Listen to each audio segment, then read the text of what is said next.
Yo, people always ask me what kind of frames I'm rocking. I've been rocking Caddis for a couple years. They make amazing progressive readers, which I wear. Also, they make sunglass readers, anti-glare, anti-smudge coating, anti-scratch, and anti-aging. That's why I look mad young when I wear them. I'm just kidding. But they make amazing frames. Caddis, so stoked to have you guys part of the podcast. You can go to caddislife.com/Toby10 and get $10 off your first purchase. Stoked. Thank you, Caddis. Welcome to the fam. Yo, Liquid Death. Thank you so much for hydrating all my guests, taking care of me and my family and my friends. Love your water, love your brand, love what you stand for, love what you give back to the community. If you want to learn more about Liquid Death and how it started, listen to episode 115 with the co-founder, owner, and creator of Liquid Death, Mike Cesario. Just a punk rock skateboarding kid from Delaware with a dream. It's an incredible story, incredible journey. They have now blessed me with my own code. So if you go liquiddeath.com/Toby, you get free shipping on any items you order from liquiddeath.com. Thank you so much, Liquid Death. Death to plastic, murder your thirst, stay hydrated. You know H2O saves lives. Welcome to the One Life One Chance podcast. I'm your host, Toby Morse. Today, my brother from another mother, Mr. Adam Blake, is next to me from H2O. He had to be up here today. Hello. He's a fan of the guest we're having today, and he's got a lot of knowledge, and he's got a lot of health questions, probably. Yeah, some. You're a man. You're a man of I'm a man who wants to live shape. forever.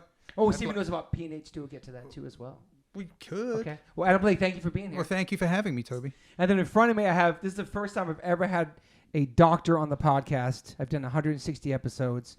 Please welcome to the podcast, Dr. Andrew Huberman. I said it correct? Correct. Professor of neuroscience, correct? Correct. But also a punk rock skateboarder. 100%. Thank you for being here, man. I'm really psyched to have you. Great to be here. We've been trying to make this happen for a while, and it's nice to have you in my kitchen. Great to be here. Thank you. I love this podcast because my whole thing is we're all connected somehow through music or skateboarding or something, and everybody's doing different things in the world. But we all have that kind of those roots together, you know? Yeah, I would say before I was a biologist and a scientist, etc. My first non-biological family was the skateboarding punk rock community. I love that, man. And still is. As you know, and many people listening know, once it's in you, it's in you. Yes. And once you're in it, then for life. And I have great admiration and respect for the people who've kept the torch going. Yeah. And I'm fortunate enough to still be in touch with some of them. Yeah. And how did you get into that? Let's go back to, obviously you were born in Palo Alto, correct? Yeah. So born and raised in Palo Alto. The joke I always make is I was born at Stanford Hospital. I did my training at Stanford. I work at Stanford. I'll probably die at Stanford, but hopefully a long time from now. So, and when people hear Palo Alto, they think, okay, Silicon Valley, really wealthy community. We were not poor. We were not rich. We were just kind of in the middle there. So my dad's from South America. My mom's from the East Coast. I met in New York City, moved to Palo Alto, had me and my sister. And growing up, my dad's a scientist, so I was exposed a little bit to science. He's a physicist. And the long and short of it is that pretty standard upbringing for a suburb Northern California kid. Played some soccer, did some swim team, that kind of thing. And then my parents split up when I was about 13. Okay. Really high conflict situation, unfortunately. Great people, love them, but sort of like they took a look at the rule book of all the things not to do in a divorce situation, basically did every single one of them. And it sent our family into a very different direction. So my dad moved out and away, so I didn't see him for a long time. Right. My mom was at home, and without getting into it too deeply, a lot of kind of challenges and mental health issues cropped up. So pretty quickly, I stopped going to school. Dropped out? No, just went truant. And basically, because my friends were kind of early days of skateboarding or were playing water polo, I just started hanging out with skateboarders. Yeah. And we started taking the 7F bus up to the Embarcadero, the now infamous EMB. Okay. This is Justin Herman Plaza in the late 80s, early 90s, which was its own little city run by a bunch of young dudes. Yeah. In particular, a guy named James Kelch, who was kind of considered the mayor. I can say this because I like James, and fortunately he was nice to me, but it was a little bit like Washington Square Park or Love Park in Philadelphia. Gotcha. Community of kids, amazing skateboarding, some amazing people who are extremely kind, like the great Jim Thiebaud, Love who's Jim still Tebow, I'm still in touch with. Me too. Amazing, generous gyms. Like Agreed. basically, for those that don't know, skateboarding is forever indebted to Jim. He's a quiet guy, but does so much for skateboarding and skateboarders. Sweetheart. So I fell into that whole community. I want to be very clear at the outset. I was not a very good skateboarder. I tried hard. Got hurt a lot. But, my friends quickly became people in that community. Yeah. So, what was your best trick? I always had a solid heel flip. My Nice. kick I flip. can't do that. Yeah, Yeah, that's my nice. heel flip was always solid. Anything nollie more than ollie. So I don't know. I'm like a dyslexic skateboarder. It's like off the nose, I'm better than off the tail. But Were you doing rails and shit like that, or stairs? not so much. So I wasn't like, I hit puberty late. So when, I had friends, including my good friend Paul Zwanich, who went pro pretty quickly for Planet Earth and Think off a Sponsor Me tape. So I got to see a lot of friends do really well, some amazing skateboarding. I struggled to keep up. I think my body didn't get stronger until later. It was weird. I grew tall. I was real skinny, and I was always hurting myself, breaking my feet, this and that. Wow. And then it wasn't until much later that I was in my mid-20s that my body started to fill out, and I kind of felt my body catch up to where my mind was. In my mind, I was a great skateboarder, but I couldn't make it happen. What causes that late puberty stuff like that? Yeah, this is kind of interesting. So if you think about development, your whole life is one long developmental arc. We always think about like childhood, infancy, adolescence, teenage years, and being an adult. Yeah. But actually, if you think about it, your development lasts your entire lifespan. And some people, their puberty goes on a lot longer. So puberty has a bunch of different stages. When you hear the term like, somebody's balls drop, but basically, girls start menstruating. That's one thing. Yep. But guys, basically, their testicles descend at some point early in life, and then they start cranking out testosterone at some point. But the so-called, and this is a medical term, secondary sex characteristics, things like beard growth, things like change of the shape of your skeleton, things like muscle growth, tendon growth. For some people, that happens really quickly. Like we all know that kid that over summer comes back and you're like, it's a grown man. Totally. What happened? Totally. And then there are the kids like me where, I hit puberty around 13, 14, but then some of the later stage development of my body getting stronger didn't actually occur until like my early 20s. So it was a long protracted puberty. And so as my body got stronger, I got better at athletics. Later, I got into boxing and Thai boxing and things. But to go back to the skateboarding thing, I tried. I wasn't that good. I think I know that like the folks over at Deluxe, Spitfire Wheels and Thunder, they put me on out of sympathy on the flow team, purely out of sympathy. There's a guy, Steve Shurugi. And I remember one time he pulled me aside and he said, he's sober now, but back then he talked like this for other reasons. He was like, man, you're never going to be one of the big guys, so don't even try. And I was like, oh, man, it broke my heart. But it was actually a good thing to hear because, back then there was this obsession over sponsorship. Yeah. And everyone was kind of murdering themselves to get good. And he was basically encouraging me to just have fun. Yeah. And so I stayed with the skateboarding thing for a while and then eventually moved out of it, got into Thai boxing, got a girlfriend, and got into some other things as time went on. But those years between about 13 and 19, I basically didn't go to school. I was moved from one school to the next.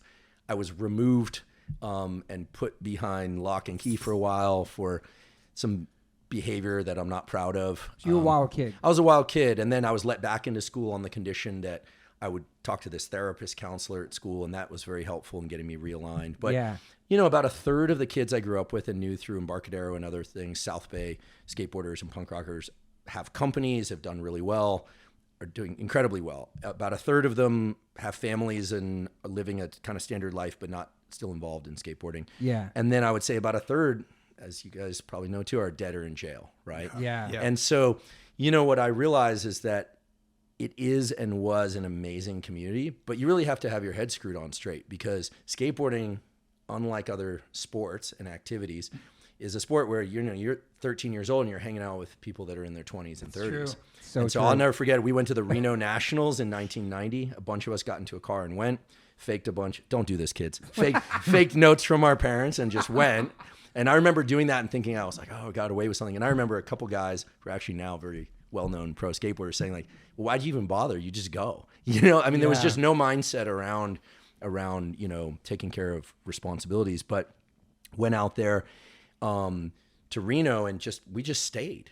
we just decided to just stay and skateboard and had Wow. fun. So there are a million stories and adventures, but look, I always think of, and I guess the point was on that trip is where I first got exposed to like everything. Cause at Embarcadero, people drank and people partied a little bit, but it was on that trip that, you know, I saw everything in every domain of life. I was like, wow, like there's a lot that happens in this world that I didn't know happens. And I was lucky that drugs and alcohol have never really been my thing. Yeah. Never really liked them, you know?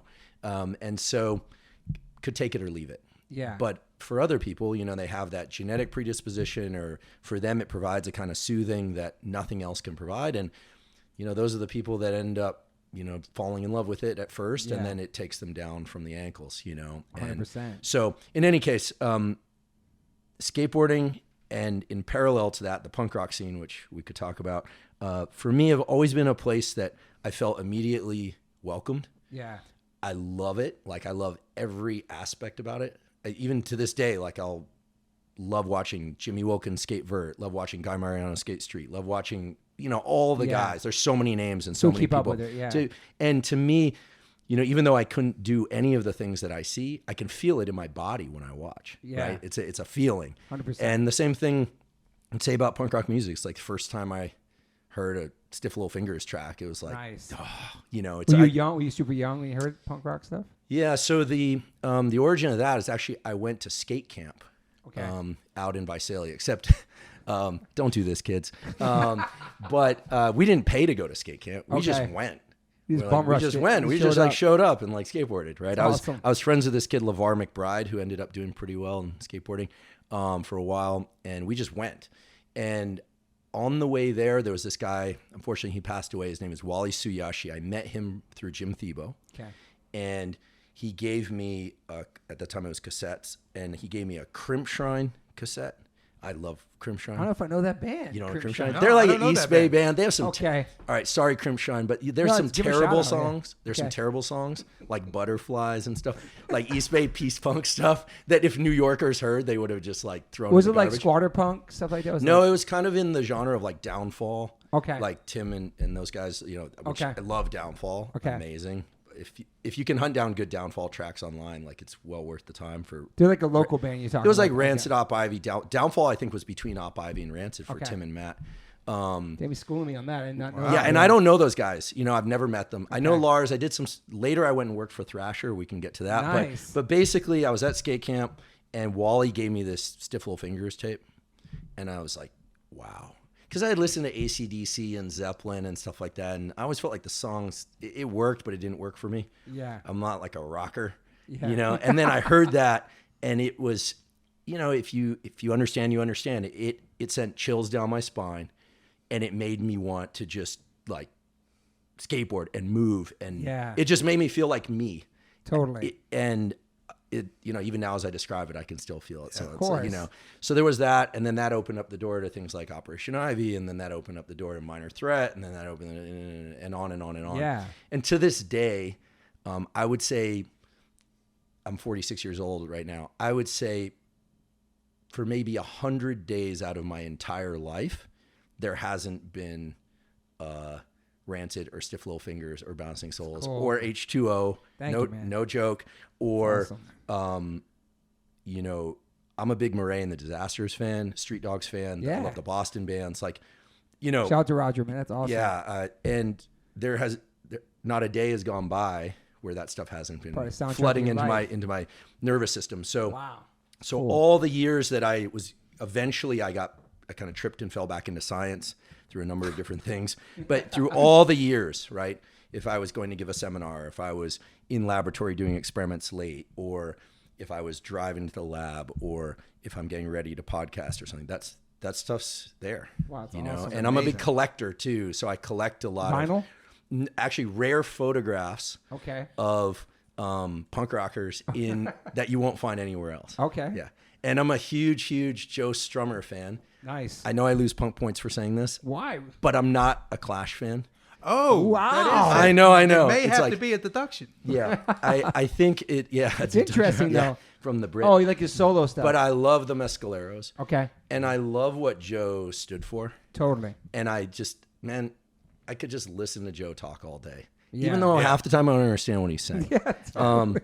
There's something about I asked a friend of his recently, what was it? Like, what do you think it was about his voice? Someone who helped produce some of his music later on.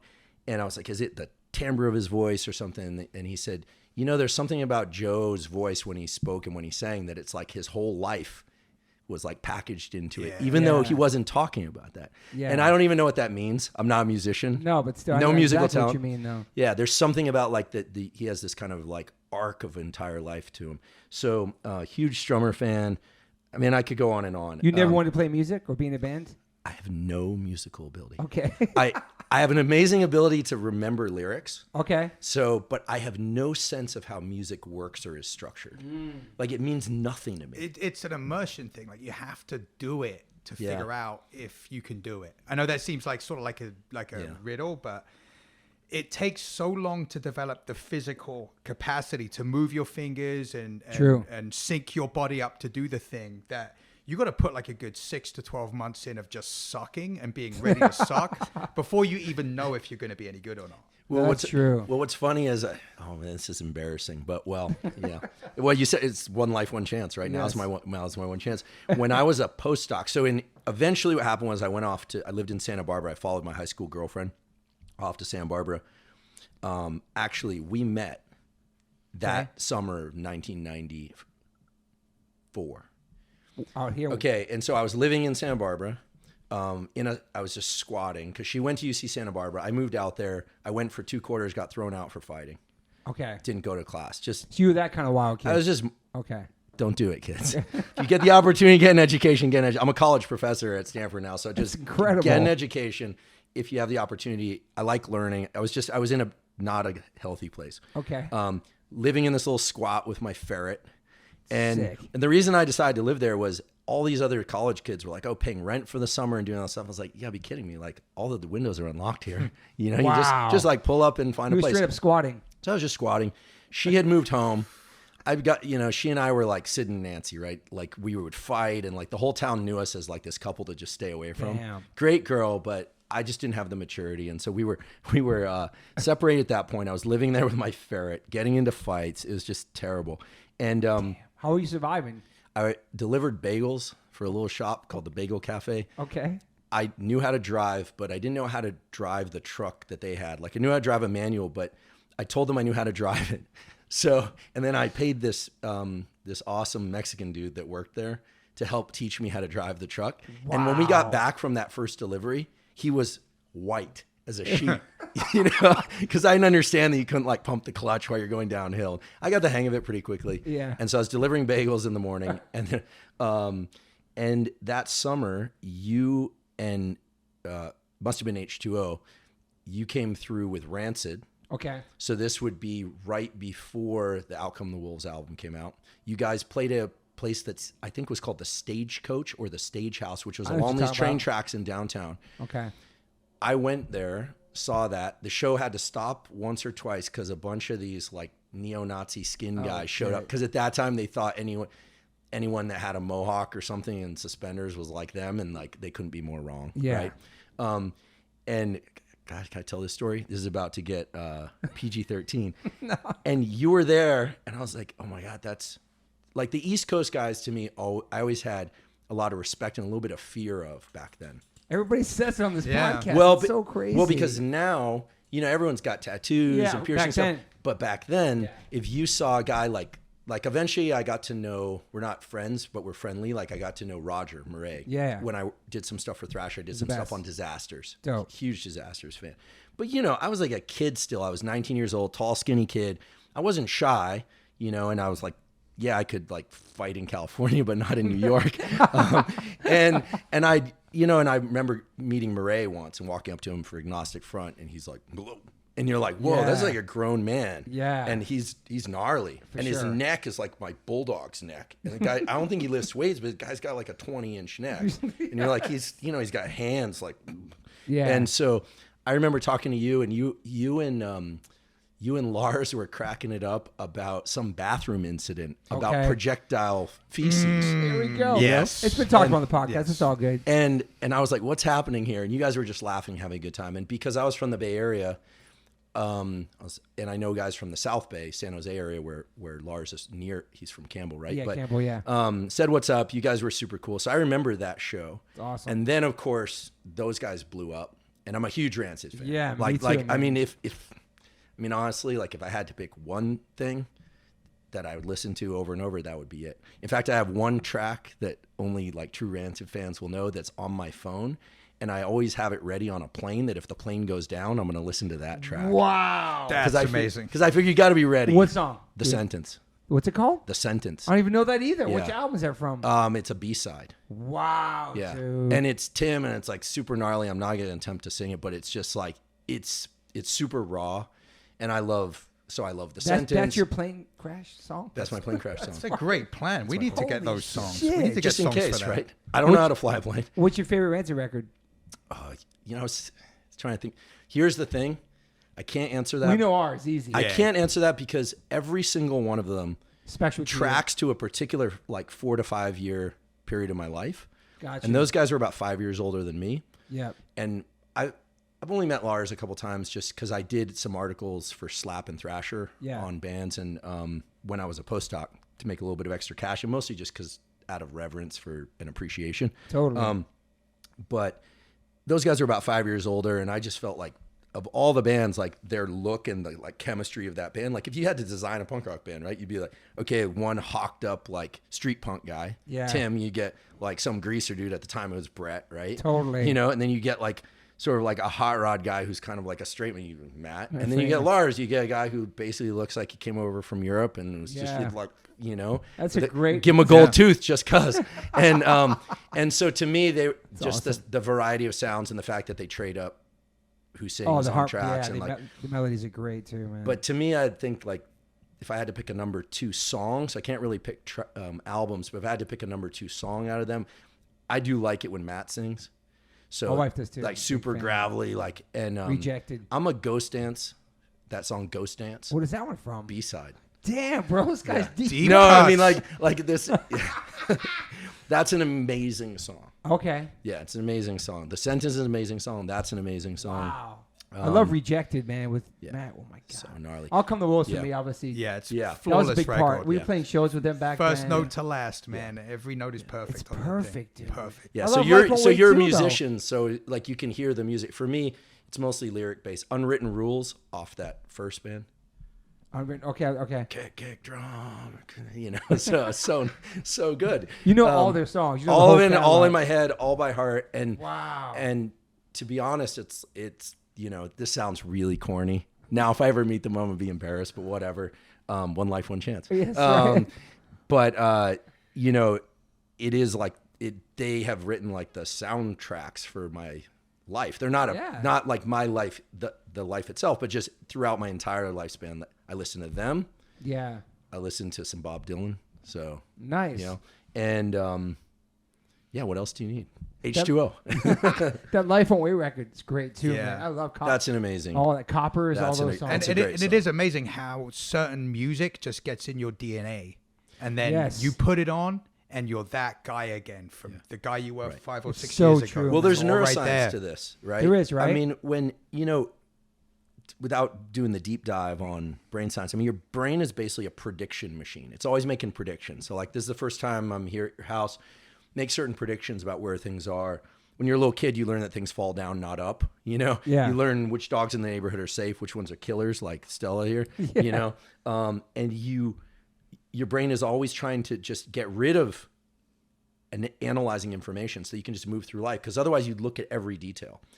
So when you hear something that really speaks to you and you feel something around it, your brain flips on a switch. This switch is called neuroplasticity, which is the brain's ability to change in response to experience, and it stamps down a map of how you felt in that particular circumstance. Wow. And that acts as a trigger.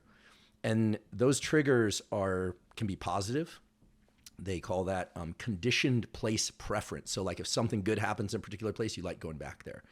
If something bad happens, they call it conditioned place avoidance. You know, if you've ever traveled to a new city and your car got broken into or something, you kind of dislike big parts of the trip in the So city. true, yeah. I mean, it was Wow. one instance that could happen anywhere. Yeah. If you're in San Francisco, it'll definitely happen to you because right now the car break-ins are out of control. But, this conditioning is really how we're built. Yeah. I mean, there are a lot of parts of our brain that are designed to keep us breathing and our heart beating and our digestion that work the same in everybody, basically. Yeah. And you need to take care of and all that in order to keep those systems healthy. But at the end of the day, your brain is a map of your experience. Yeah. And I keep that in mind a lot because, when you encounter people or things that you have resonance with and familiarity, like here we're talking about bands and songs that we love, and you feel kinship. And then you run into somebody who has an opinion or a political stance or something that's very different than yours. It's like you're talking to someone of a different species, but actually you are literally looking at the world through a completely different lens. You're not seeing and hearing the same things in the same ways. And so that makes, life interesting, sometimes makes life complicated, but yeah, once it's in you, it's in you. Yeah. And the music that you listen to when you're in those formative years, it really gets into you because neuroplasticity is available through the whole lifespan, but it's really from that age of about 12 to 25 that identity and personality become what they are. It's rare as an adult for someone to say, like, who am I? Like, who am I? Like, you probably have words to put your husband, father, punk rocker, vegan, podcaster, et cetera. We just met, but musician, punk rocker, I mean, Brit, of you. So, you have your identity. You probably don't sit around going like, who am I? But the reason why kids and teenagers ask that is that personality is being established through the things that you do and the things you interact with. Yeah. So in that way, like last time I stepped on a skateboard was probably 8 months ago, but am I a skateboarder? Yeah, absolutely. It's wired into me, right? 100%. I'm used to having my feet going that way and my body going forward. So in any case, skateboarding, punk rock music to me, it's a part of everything I do. Yeah. Our podcast, basically, we have a photographer and a guy that does all the visuals on it. Mike Blayback, he's a skateboard photographer for DC, Nike Skateboarding, and all that. Awesome. And the reason went to him, and the reason our opening track is actually, hope I don't get in trouble for this, is actually, it's a couple chords off of a Joe Strummer song. Okay. Called Burning Lights. So we ripped that off. But we changed the chords enough good. that if you we're change good. the chords, you're good. I think we're good. Everyone rips off everyone in music. It's okay. Okay. All right. So, I think that for me, it's threaded into everything I do. Yeah. And that's why I have the sentence queued up on my phone in case the plane starts to go down. If they're like, look, this is it. I mean, I'd probably make a call or two, send a few texts, and then I'm just plugging in, and I'm gonna just smile. I never thought about a song for that. No, moment. we gotta get one. to We get a fly a moment. lot. We need to get some songs. I try to rock like super mellow stuff when I'm flying, just like stuff that makes me happy. You know what I mean? Nothing aggressive and crazy, but. Well, you're stuck in a seat. I know. Like, what are you gonna do? You gotta chill out. Well, if you show your tattoos and you're shaking your head and you scare the person next to you, but you get some seat room next to you. That's true. Right? Yeah, exactly. That's true. So you dropped out of school and you had no thoughts of being a scientist like your dad? Okay, You knew so what you wanted to do? in those years I was really in resistance to, I was like, I don't want to be anything like my dad because of that. We eventually reconciled. You were rebelling against. I was rebelling against everything. But at the same time, like, You're a smart kid, obviously. I mean, I could always remember things pretty well, and I was always hungry for knowledge. So I loved to read. So in those skateboarding years, I remember meeting Jim Thiebaud, being at Deluxe, and sorry, Jim, I'm going to embarrass him, but he wrote some poetry, and I bought those poetry books, and he was like, you should write, you should read. He said, you should read. He told me to read Bukowski, which is, kind of angry for a young kid to read. But, I always was a pretty rabid consumer of knowledge. I like nonfiction a lot, but also fiction. Yeah. So I was reading, and I don't want to give the picture that I was really angry. Like, I wasn't a bad person to run into on the street. I wasn't going to steal your stuff. I was a nice kid. I just had a lot of anger and sadness and frustration. Was this after the divorce? No, this was during all of it. Okay. And also, there were a number of things that just made me grow up real quick. Okay. All of a sudden, I had a girlfriend, driver's license, and a job, and I wasn't going to school. I didn't drop out. I just kind of left. Yeah. And then... Were your grades good there, though? I managed to graduate through the help of some other students who really helped me figure it out. Last minute before an exam, I was like, what do I need to know kind of thing? Yeah. And I really don't condone that, because what happened was, went off to Santa Barbara, was just living there and around, the girlfriend got smart and was like, this guy's just getting in fights. He's a loser, you know, and loved her. So she moved, she moved back for the summer. There was one kind of big melee fight that happened on 4th of July there where I got away fine, but I realized I was going to end up dead or in jail. Wow. Right. Because it started to escalate. At first it was fist fights, then it was knives, then it was, you know, and you know, once knives come out, you know, more people die of stabbings than of shootings, right? Because just the way that stabbings happen. So I wised up that summer and I realized, okay, this picture is terrible. How old were you then? I was 19. Okay. You know, baggy cargo shorts, you know, the skateboard thing, you know, shuffling around. I think we're getting the picture of the young Yeah, you. exactly. Oh, yeah. You know, and it was, you know, I wasn't gonna be a pro skateboarder, right? I wasn't very good. I was delivering bagels at the bagel cafe. I was squatting in place with my ferret. The girlfriend had left, and I realized that no one's really gonna care. Like, this story isn't very interesting. You know, at one point it made sense to me to do the things I was doing, and then all of a sudden I realized nobody's gonna care. And so what I did is I moved home, which was awful for certain reasons, and I put myself into community college. So I had graduated high school. I managed to graduate. So I went to community college, and I worked like a maniac. It was black coffee, water, working out, running, studying. That's the life right there. I just went full immersion. And to be honest, I was scared. It was just pure fear. It was like, you know, and also I loved the girl, and She broke your heart. Well, you know, she was sort of like, get your act together, you know, and you know, she was pretty loyal considering the way I behaved. But I loved the girl, and it's like, I couldn't afford a car. I couldn't do anything. I was like, I need to get some resources. You know, I need to actually make something of myself so that I'd be the kind of person that I would want to be around, let alone somebody else. Yeah. So I discovered pretty quickly that I have a pretty intense work drive, you know, and from that point on, from 19 on, it was 100% about building a life. That's awesome. You know, and were you in shape before that? Were you like a workout guy? You know, skateboarders didn't exercise. So I remember No. that next year when I was home, a lot of the guys I grew up skateboarding with, even though a couple of them were really smart, didn't go to college. They had pro skateboard contracts at that point. So Phil Schau, Paul Zwanich, some people will recognize these names. They were all skateboarding and hanging out at home. And to be honest, and I think Phil unfortunately died in a drunk driving car accident. Yeah, really tragic. Great skateboarder, very smart guy, put himself through Berkeley despite having very limited resources. But, you know, a lot of my friends back home were getting into harder drugs. I don't want to name names because they're kind of known in various communities now, but getting into heroin, speed, that kind of thing, again, never appealed to me. And so I really distanced myself from that community. Yeah. Because to me, even though it was a beautiful community around skateboarding and punk rock music, for me, it was associated with a lot of dysfunction and not knowing what to do. So I kept with the music. I stopped skateboarding. I started running a lot. So I'd run around the hills in the South Bay where I was living at that time, and I would just study. And then I got into weightlifting and Thai boxing. So I got, you know, I had a lot of aggression, and I discovered that martial arts was a good thing to do until I started getting hit in the head. And then I realized, you know, probably not a good idea I'm not going to be a professional fighter, so it's not worth getting hit in the head. I did well in school, although I must say that I sweat blood to catch up. I mean, there were entire gaps in my understanding of math, of biology, of anything. Yeah. I mean, I could spell, read, and write, but it was challenging. And eventually, I decided to go back to Santa Barbara and enroll at UC Santa Barbara.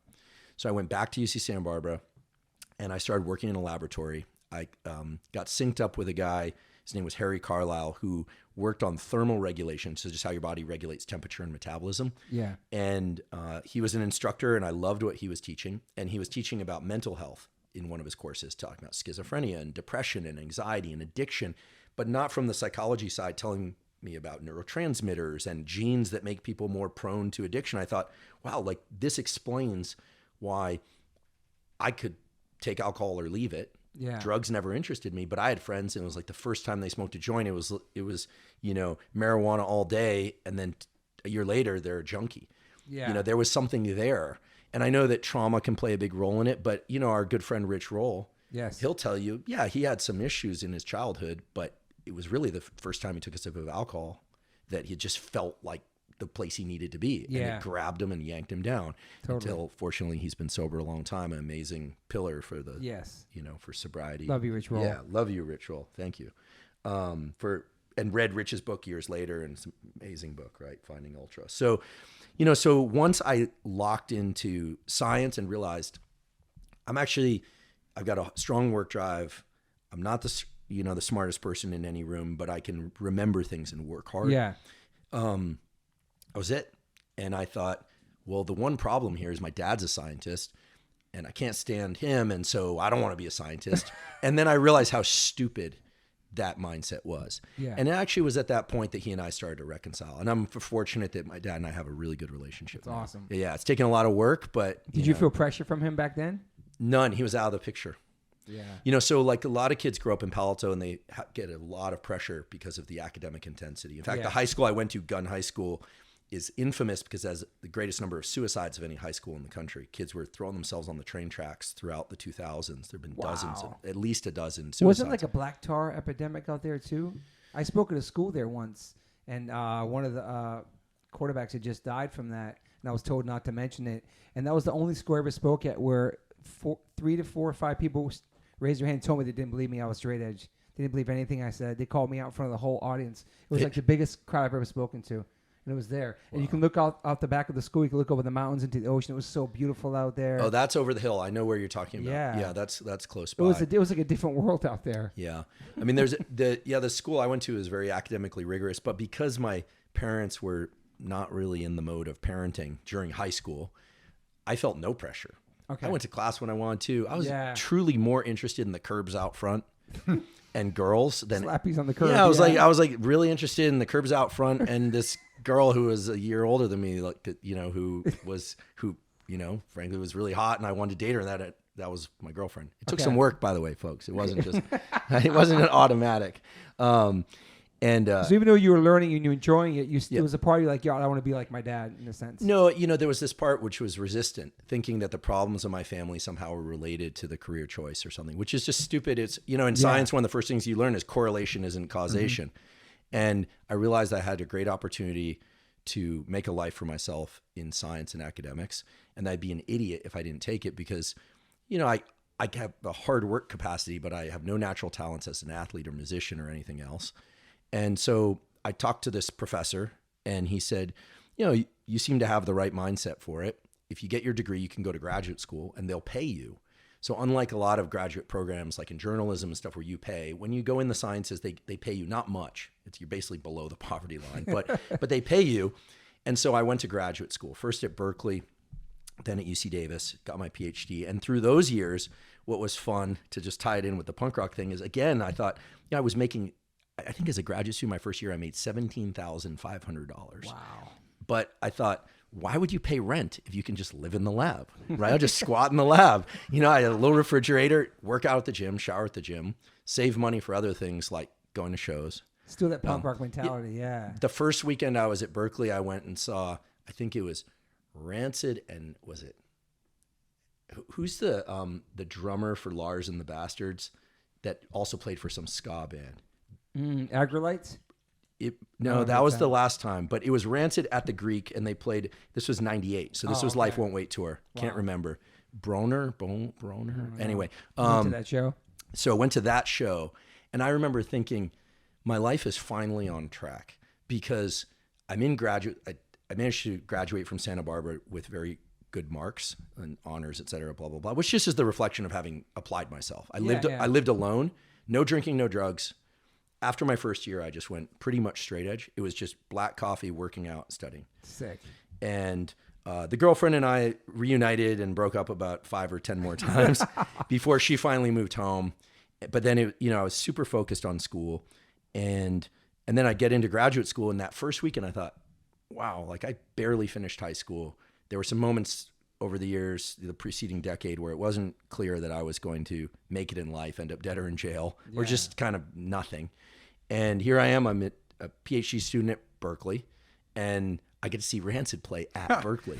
So one of my favorite feelings in the world to this day, and I had that experience there, and then later at Davis, and then a few other times, is when you can walk from your house to a show. Sick. There's something really special about that, because there's something about walking home after a show. Yeah. As opposed to getting in a car and sitting there, or, riding the bus to the subway would be fun. But there's something really, and I thought, my life's finally on track. The loves of my youth are still with me. The direction is set, and there's no dysfunction here. Yeah.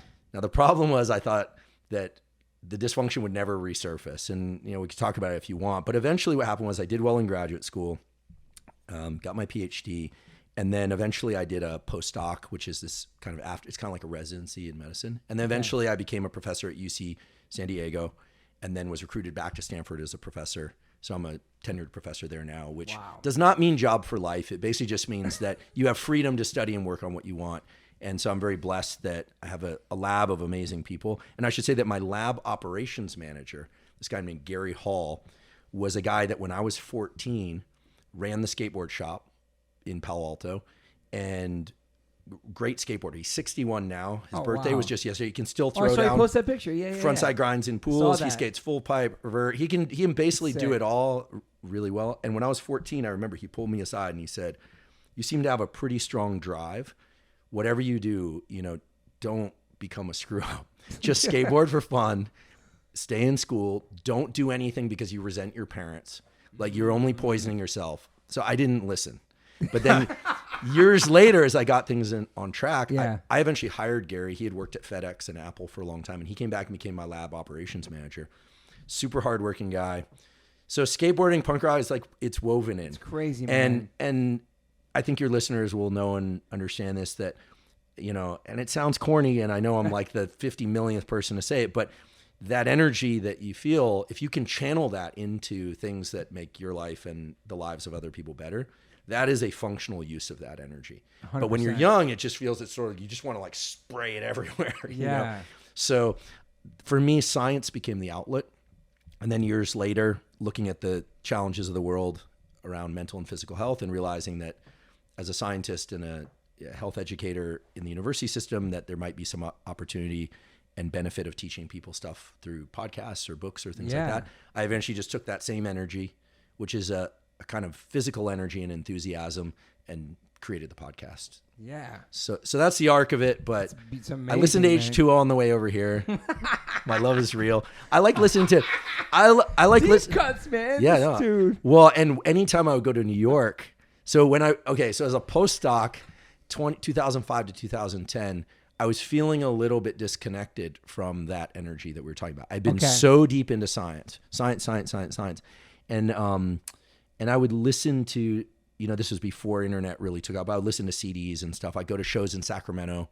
By the way, the shows in Sacramento were the only shows I've ever been to where I was genuinely frightened. That's a tough crowd. It was pretty tough crowd in inside. Genuinely, place called? No, it was off Broadway. Yeah, I know the name. Looking at the name, I forgot the name of it though. We always played there, man. Yeah, tough crowd. Murray and the Disasters would come through. Yeah. Who are those guys?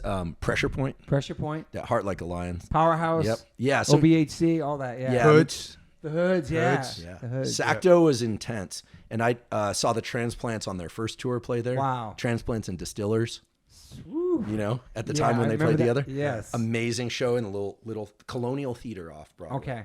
And they would have punk rock shows on, I think, Wednesday or Thursday nights, and then they'd have Mexican wrestling with the glass dipped fists the next day. Shit. So sometimes I'd go watch both, but the Mexican wrestling thing was just too intense for me. Yeah. I didn't enjoy it. But yeah, Sacco show is definitely different for sure. I remember that. It was super intense, but I would go and I was just kind of the quiet guy in the back. I was a graduate student, just sitting there, like arms crossed, and just checking it and out, feeling it. And so during those years, I was feeling like, wow, I miss this. And I don't know what to do. So when I was a postdoc at Stanford, I called up a good friend. His name is Mark Whiteley. He was a professor. Sorry. Mark, you're a professor. He was the editor at Slap magazine, the kind of sibling magazine for Thrasher. Yeah, I know Slap, yeah. And I said, listen, I want to do something with the magazine, but I have no abilities. And he said, well, get a camera, go to some shows and take some photos. And so the first one I did was a Lars and the Bastards in Boston. In Boston. Lars wore a white scarf, which was great. And I love the way that, Boston crowds was kind of conservative at that time. You got like the street punk oi thing. Yeah. And so he would throw out some like very kind of new agey West Coast stuff just to kind of like stir the pot a little bit. He was great. That article came out. They gave me a little bit of cash, which at the time felt like a lot. It was like $700. I was like, nice. oh, that's nice as a postdoc that, put some money in the bank to go do something fun that I wouldn't have been able to do otherwise. And then Roger was there, so he did a disasters thing, and then got to be friendly with I think it was his bass player Reese. I know Reese, Australian guy. Yeah, Reese the best, nice guy. So I would bring people Thrasher. That is crazy. I'd bring people Thrasher gear, shirts and stuff like that. Nice. And hang out the warehouse in Hunters Point during the day sometimes, and bring in articles and photos, and I was kind of back in it. It's cool, and loved it, and I started doing that more and more, and that's where I met Elvis Cortez from Left Alone.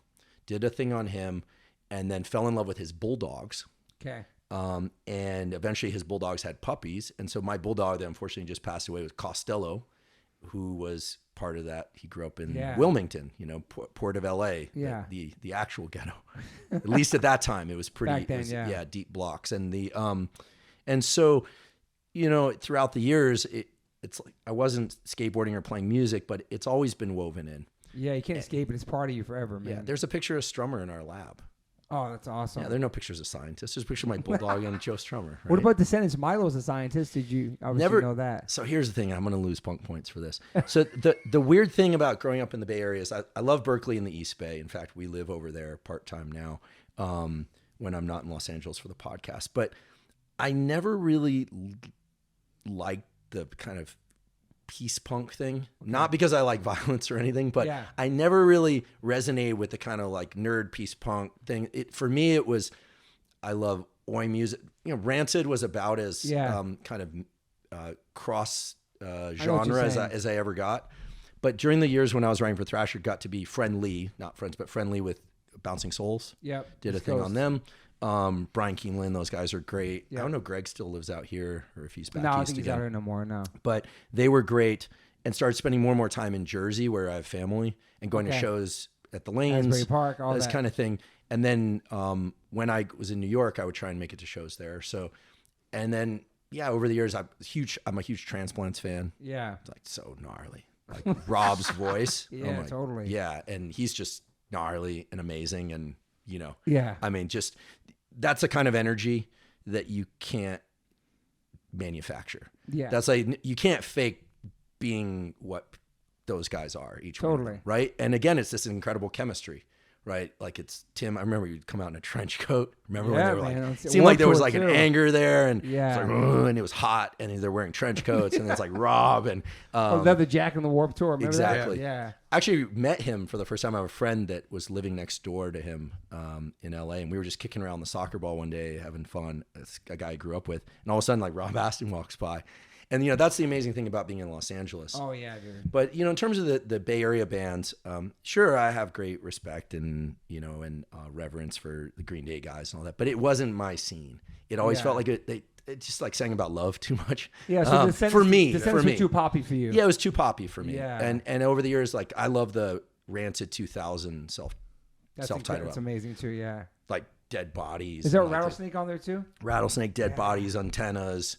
That came after Life Won't Wait. Golden Gate Fields. Like I've lived in the East Bay a long, long time. So any of the songs that those guys sing about the Albany landfill and all that, like my house looks down on the Albany landfill. So that stuff resonates with me a lot more deeply. But I drive past Gilman Project 924 Gilman pretty much every day when I cut out to the freeway. Wow. And I look there and I see all the kids in their black hoodies, and it just warms my heart. Yeah. And I always said if that place ever has to go out of business because they can't pay the rent or something, I would sacrifice almost everything I have to try and keep that place going. Wow. And not amazing. Because I ever went to Gilman. Because by the time Gilman was really popping, it wasn't my scene. I wanted a club that had a little bit more edge. And at that time, there were all these rules. Yeah. And but it still provides an incredible resource to kids that I have to imagine felt either kind of or a lot like me. Like, where else do you go? Yeah. Except if you don't want to get high or drunk. Yeah. Where do you go? I think it's safe to say that's like the last standing American punk rock club from that era. Because CB's is going. I don't know what else is I can't think of anywhere else. Yeah. It's like something like that, Yeah, it's an incredible place, and the fact that so few people know what it is or that it's there is probably what keeps it special. Yeah. But a New York story that so always tremendous respect for New York. Love the city, love the place, love the people, and love the scene, the music. Yeah, it's just and just how much. I think a big difference between the East Coast and the West Coast, not just for music but for science too, is that in New York, if you're a scientist, you're just a scientist. You're not also trying to be a bunch of other things. People do other things, like they might run, but they're not also trying to be a marathoner and a scientist. Gotcha. They're just, people are very comfortable in being one profession and one thing. It's interesting. So it's different. Yeah. And so in the years when I was doing stuff for Thrasher, I eventually synced up with Vic Ruggiero, Slackers, right? Okay, Slackers, yeah. And I was a big Vic Ruggiero and the Little Blue Pills fan. His solo thing where he like does the tambourine and the... I don't know that. He does the tambourine and the thing. And he was coming out a lot to the West Coast and hanging out with Phenomenauts, a band of these guys that dress up like spaceship. I'm learning so many about these bands. Yeah, I wasn't a big Phenomenauts fan. Sorry, Phenomenauts. But they had amazing parties. Yeah. And there were other reasons to go to those parties. And so... they just always managed to surround themselves with a ton of really nice people. And so I met Vic. And so my first time in New York to really cover any music, Vic, after a show, he basically, you know Vic, right? He's a Jersey guy. He's a singer for the Slackers. Okay, right? I know, yeah. And he basically came over and was like, hey, like, thanks for doing that thing. And he's like, you want to go eat some Chinese food? It was like 3 a.m. It's New York style. And so we went, I'll never forget this. All those guys, Slackers, were eating and Vic's there. And he introduced me to congee, which is like this porridge soup from China that they eat. Okay. And they just kept ordering food and more food and more food. And at one point, his girlfriend at the time, her name was Jessica, he looks over at her and he goes, I think we need some long neck clams or something like that. And she says, Vic, we have so much food. And he says, yeah, I just get lost in this no man's land of flavor. And I remember, nice. And I remember thinking, nice line. and I remember thinking, it's 3 a.m. I'm having congee with Vic Ruggiero from the Slackers. And it's like every word that comes out of a New Yorker's mouth is like something you want to write down on a piece of paper. That was an incredible line, dude. Yeah, it is like a movie. And and his girlfriend at the time, Jessica, used to take photos, and she was taking a lot of photos of Joe Strummer then. Okay. And so I guess he had died at that point, but because he died when? Yeah, he must have died in, was it? Anyway, I don't know if he was dead yet. He died at 50 years old, right? Yeah, he died way too young. Never met him, but so she gave me a postcard of him that she had taken some photo. And so I realized, I was like, wow, like these icons and these people that I grew up listening to and love, like we're just right behind them. We're still connected to this lineage. Totally. Mm-hmm. It's not too far off. And I remember thinking, like, once again, as with that Rancid show at Berkeley, I was like, I think I made it in life. Like my science is going well. Yeah. I'm able to go to shows and do this thing where I make a little bit of money on the side. And, I have no desire or need to be known in the scene. I don't need to be like a creator in the scene. I just was happy to be around it. Yeah, you appreciate it. Yeah, I just feel it. And to me, I have a pretty good memory for things that people say. Keep that in mind, people. If you're ever going to say something, I'm tracking. No, I'm just kidding. I tell my girlfriend that, and she's always like, yeah, great. But I remember like with Murray, like even just the way he talks. I love when he calls him Murray. It makes me so happy. Great. Yeah. Love you, Roger. Like when we were in Boston, it was when that whole Yankees Red Sox thing was happening. It still happens. It happens to us playing with Dropkick Murphys, or yeah, it's crazy. It happens all the time. And I remember asking him, I'm like, hey, what do you think of the Red Sox or something? And he's like, I hate jocks. And I was like, it's such a throwback to the way punk rock used to be, where like no one would talk about baseball. Like baseball is for jocks, right? And so I remember thinking, when I come to the East Coast, you get the kind of pure version of something. It's only out on the West Coast. And real. I mean, on the West Coast, you're going to get like Thai pizza, or like or like sushi tacos, right? Pizza with pineapples on it. Yeah, in the East Coast, so Vic actually took me to CB's one night to see them play, and I remember we get to the door and he's like, he's with us, and they're like, no, and I'm like, what? He's like, listen, they're jerks here, just deal with it, and they're like, no, and I was like, yeah, I'm doing this thing for Thrasher magazine, you probably heard of it, like, hey, if you give me your shirt size, I'll give you, like, I'm trying to play this, and they're just like, no. They don't care. I'm like, no, because... And they're just like, because no. And I was thinking, I'm like, listen, I'll pay. They're like, no.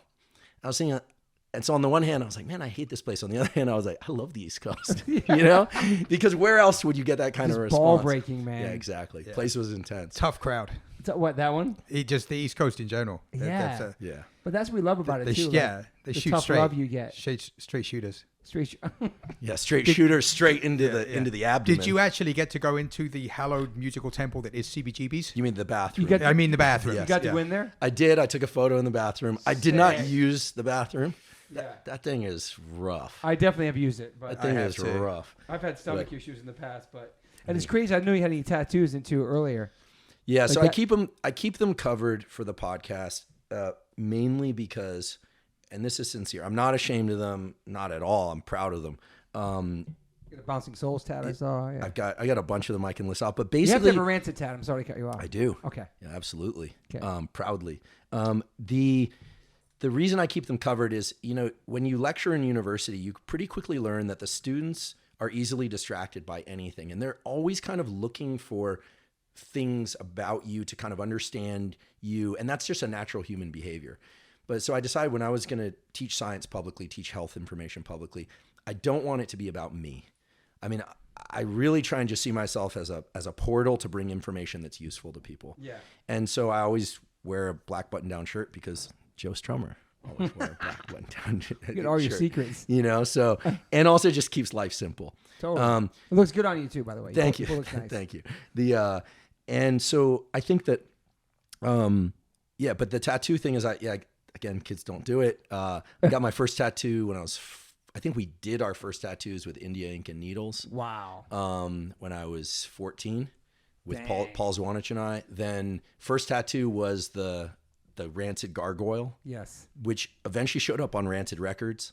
Okay. That one got really infected. Had to do that one like 3 times. Wow. This whole business of putting lotion on tattoos makes no sense to me.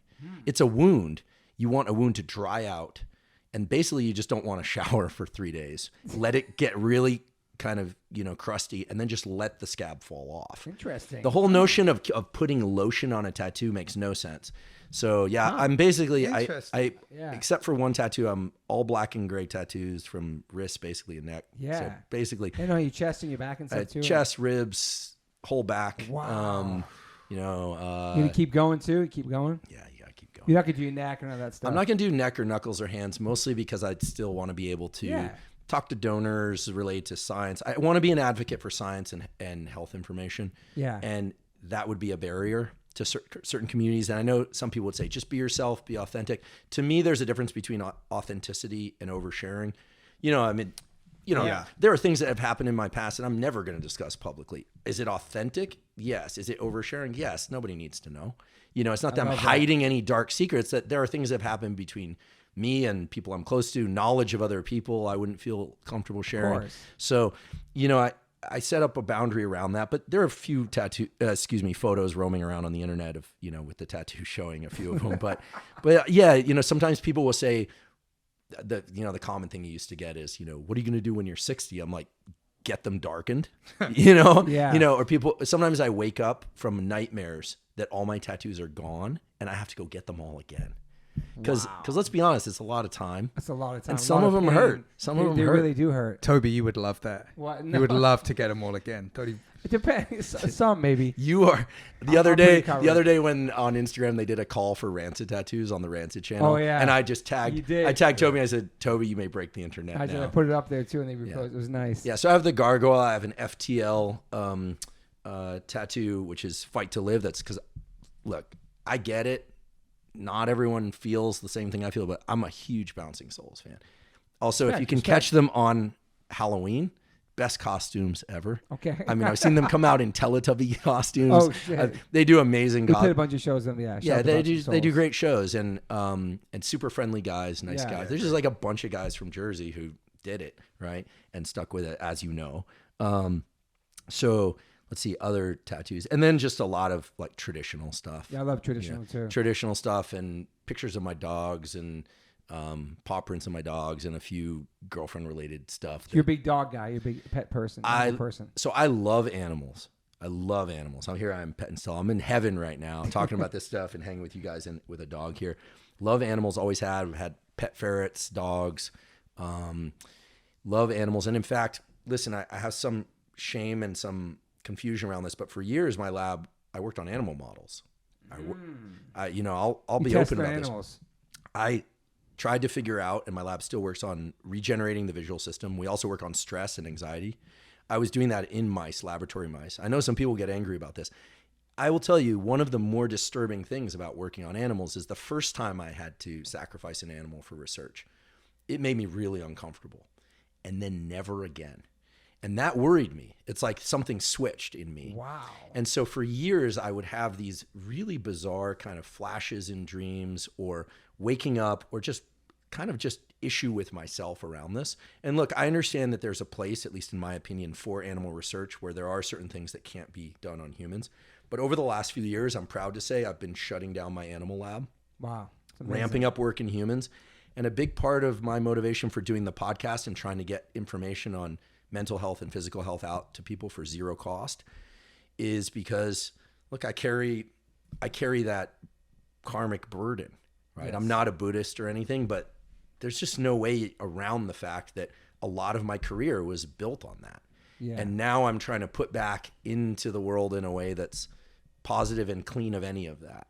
Yeah. Is there other things they can test on at this point, 2022? They have to be animals? Yeah. So it depends on what you're trying to do. So there are certain things that in order to establish safety have to be done on animals. Now, I'm not saying that in my mind it's okay to test cosmetics on animals. I'm not talking about that. I'm talking about laboratories who are trying to find cures for cancer, cures for MS and things of that sort. It ladders up from what they call model organisms, which are different species like flies and mice, to, any pharmaceutical that you buy the toxicology was done on primates. They have to find lethal dose. Wow. This is just the way it works, right? So how much aspirin is too much aspirin? That wasn't figured out by trial and error. That was figured out systematically in animal models. Yeah. Now, once that information is in hand, the hope is that they will stop.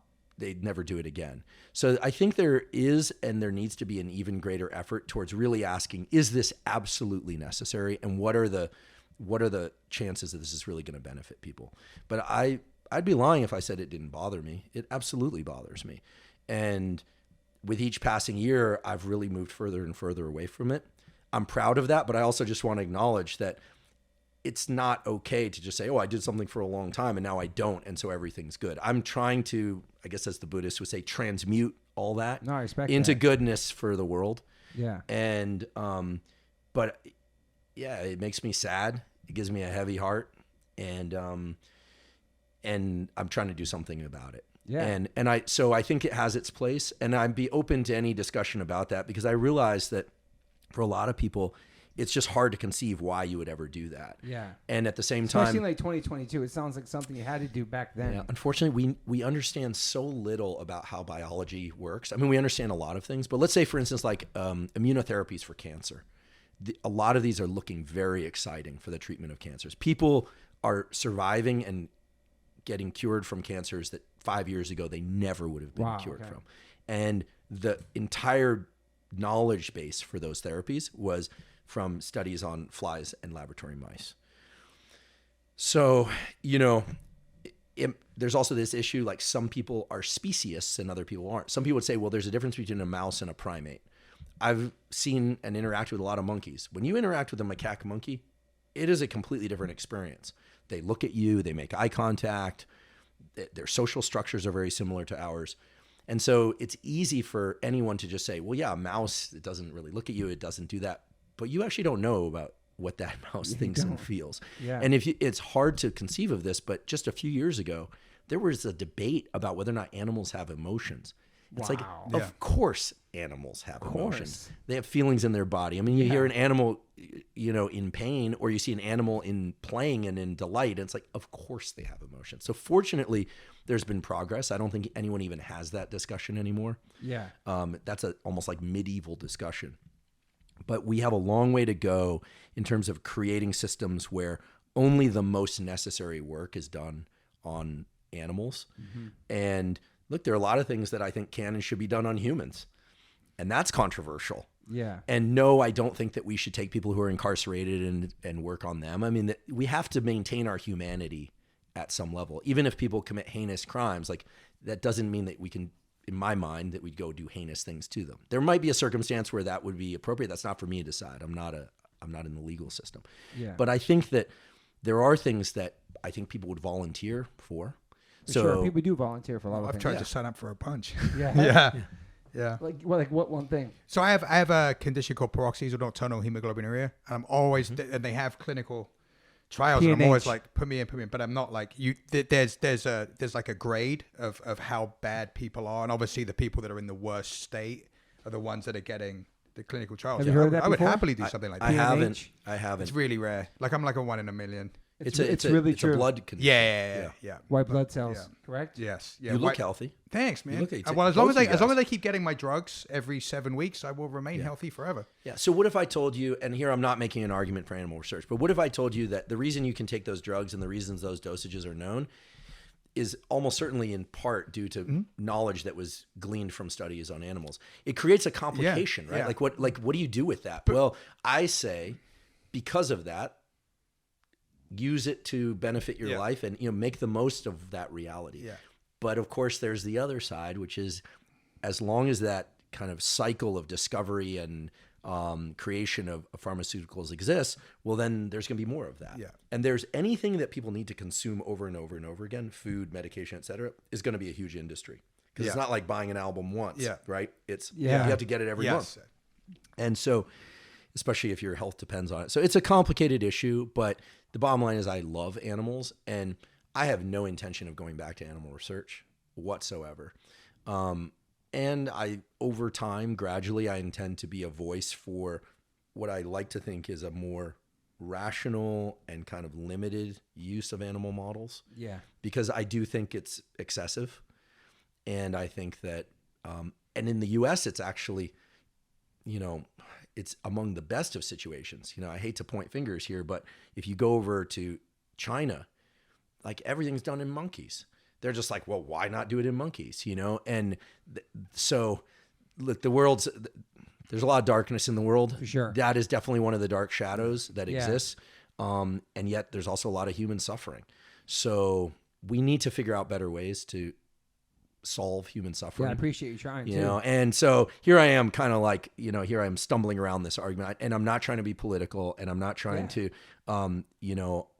but I just want to highlight it as an important discussion that I hope can happen more and more. Yeah, it is extremely nuanced topic as well. It is, right? It really is. Yeah. I mean, it's one thing to sit on the sidelines and be like, and I think we all agree that we should take care of animals and all this stuff. But like, if you're the one who's sick or it's a loved one who's sick, like there's no atheists in foxholes. You probably would happily endure knowing that had to be done to save yourself or a loved one. Christopher Reeve's Superman, right, is a good example. Before he had his accident and was paralyzed, he was one of the main proponents of eliminating animal research.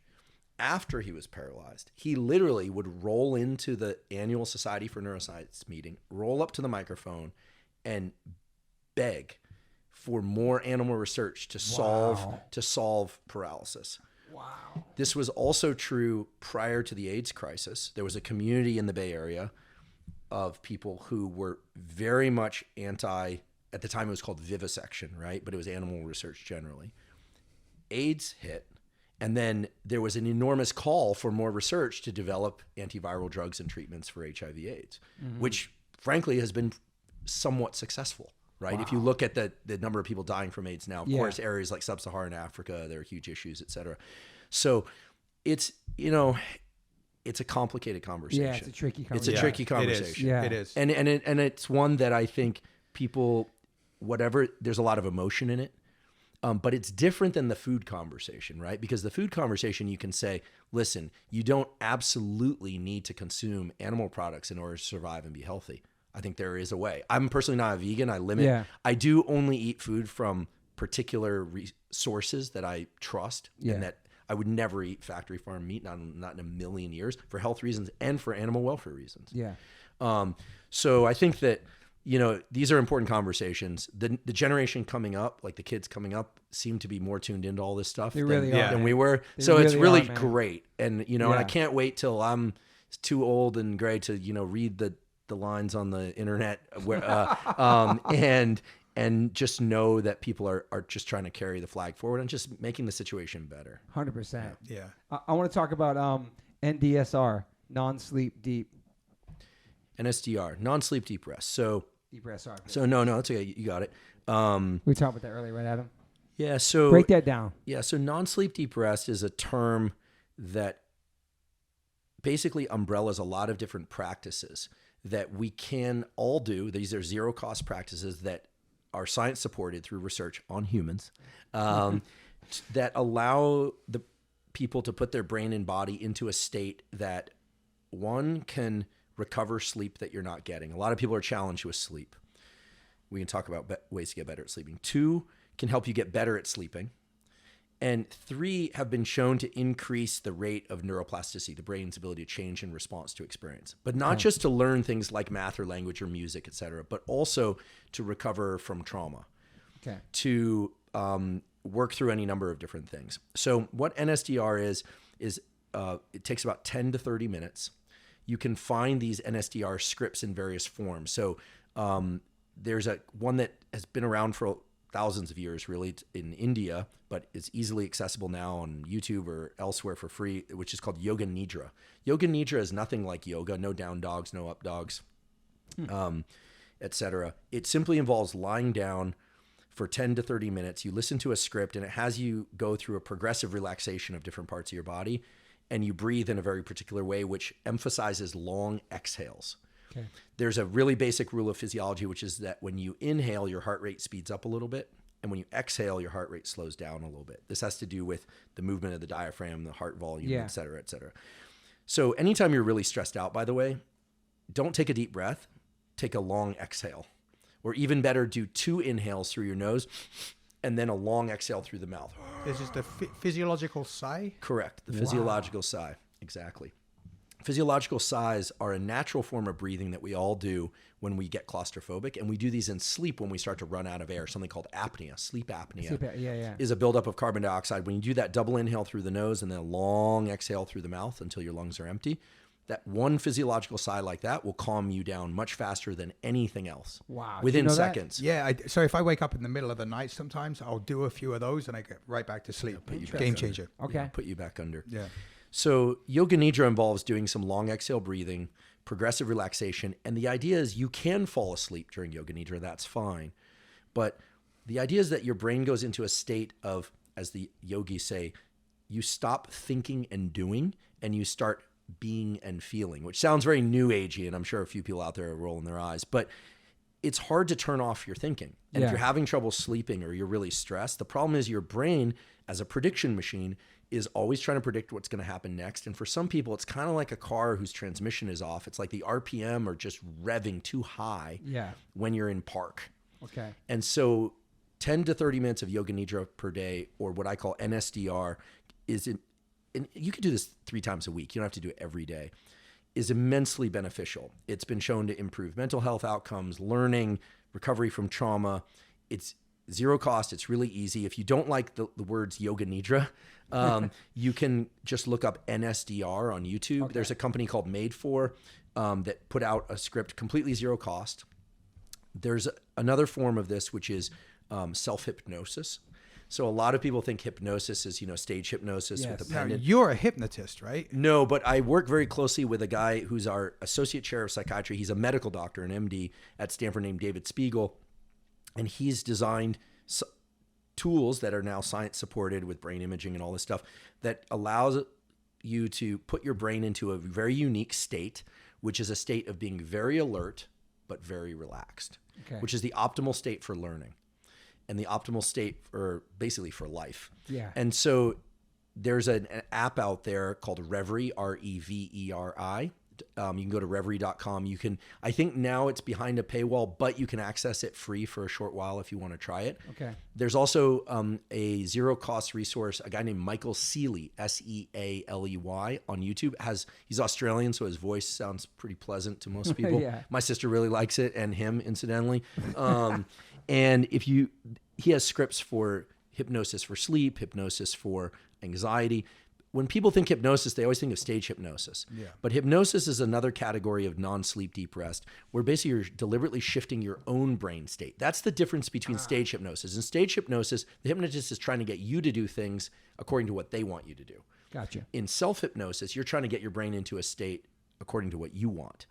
Now, there's a way that you can determine if you are able to be hypnotized easily or not, and it's called the Spiegel eye roll test. Now, this is going to sound really wacky. Eye roll? Yeah, it's called the eye roll test. Not the teenage eye roll, but... So it turns out that when you look up, that's controlled by neurons in your brainstem that create a state of alertness, which makes sense. When you're alert, your eyes are open and you're looking up. Yeah. Right? Chin up a little bit, but just mostly eyes gazing up. When you look down and your eyelids close, that's associated with sleepiness, right? Mm-hmm. So hypnosis is a particular state of mind where you're very alert but very calm.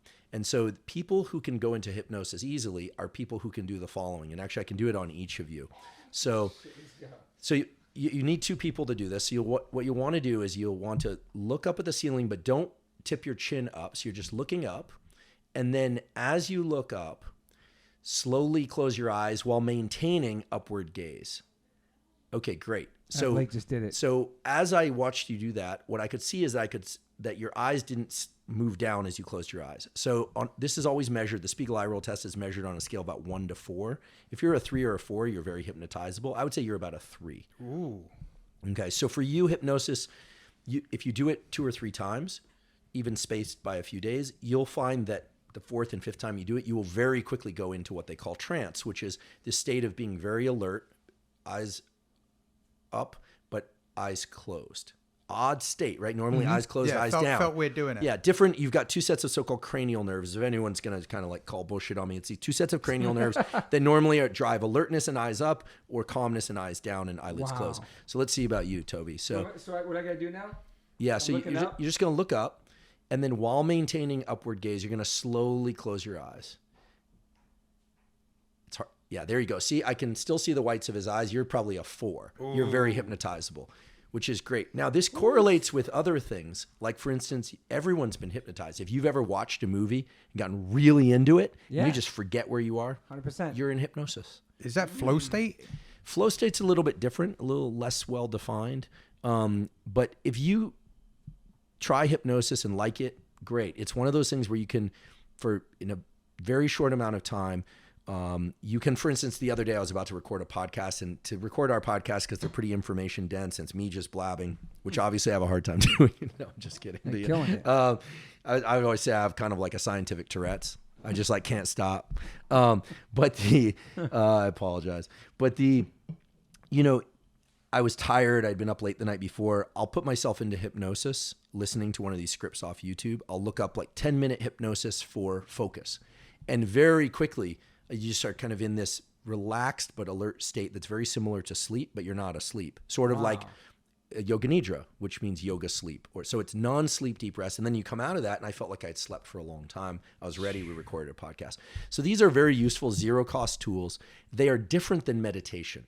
Meditation is about maintaining a focus on your breathing, and it requires focus and work. So a lot of people like meditation, and a lot of people find that meditation is kind of work. It's hard to do regularly. And I think meditation is beautiful. It's a wonderful practice.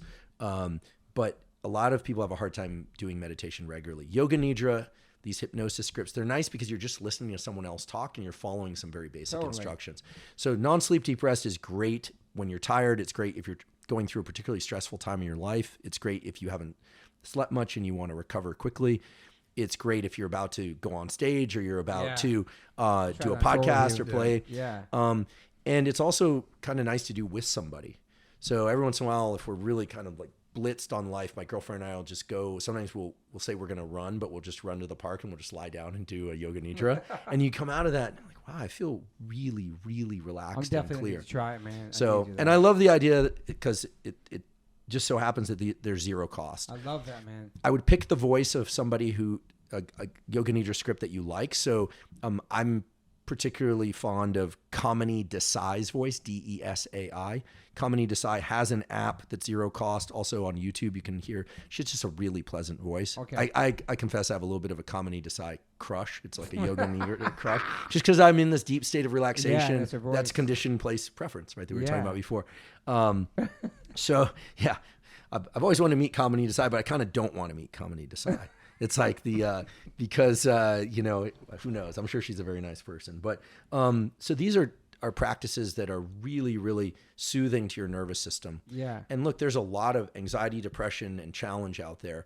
And sure, some people need medication for those things, but a lot of people have just simply not learned how to self-induce a state of calm. So if you do the double inhale, exhale, so it's 2 inhales through the nose, long exhale, so it's, and then little squeeze extra air, and then long exhale till the lungs are empty. If you can use in real time when life is stressful. And then if you're doing non-sleep deep rest every couple days, you are doing tremendously positive things for your neurochemistry. They get replenishment of neurochemicals like dopamine, cardiovascular health improves. There are a lot of demonstrated benefits to these things. What about melatonin? Like taking the melatonin if you can't sleep, you're on tour and you're jet lagged. Is that good for you? So I am not a fan of melatonin. Okay. For a couple of reasons. Melatonin is a hormone that's naturally secreted from the pineal gland, helps you get to sleep but not stay asleep. Most supplements of melatonin contain far too much melatonin to be beneficial and may even be problematic for kids. Okay, it's great to know, man. Melatonin is one of the hormones that makes sure that you don't go into puberty until a certain age. Wow. Yeah. Interesting. So there are better tools. Okay. So zero cost tools, I would say non-sleep deep rest. Yeah. Don't drink caffeine after 2 p.m. That's what my friend told me. Yeah. Get sunlight in your eyes in the morning. This is probably the greatest, most beneficial health promoting practice. Even if you're in the UK in the middle of winter and it's cloudy outside, get outside early in the day. If you wake up before the sun comes out, flip on a bunch of artificial lights and then get outside if you want to be awake. Wow. Sunlight. You probably knew that already, right?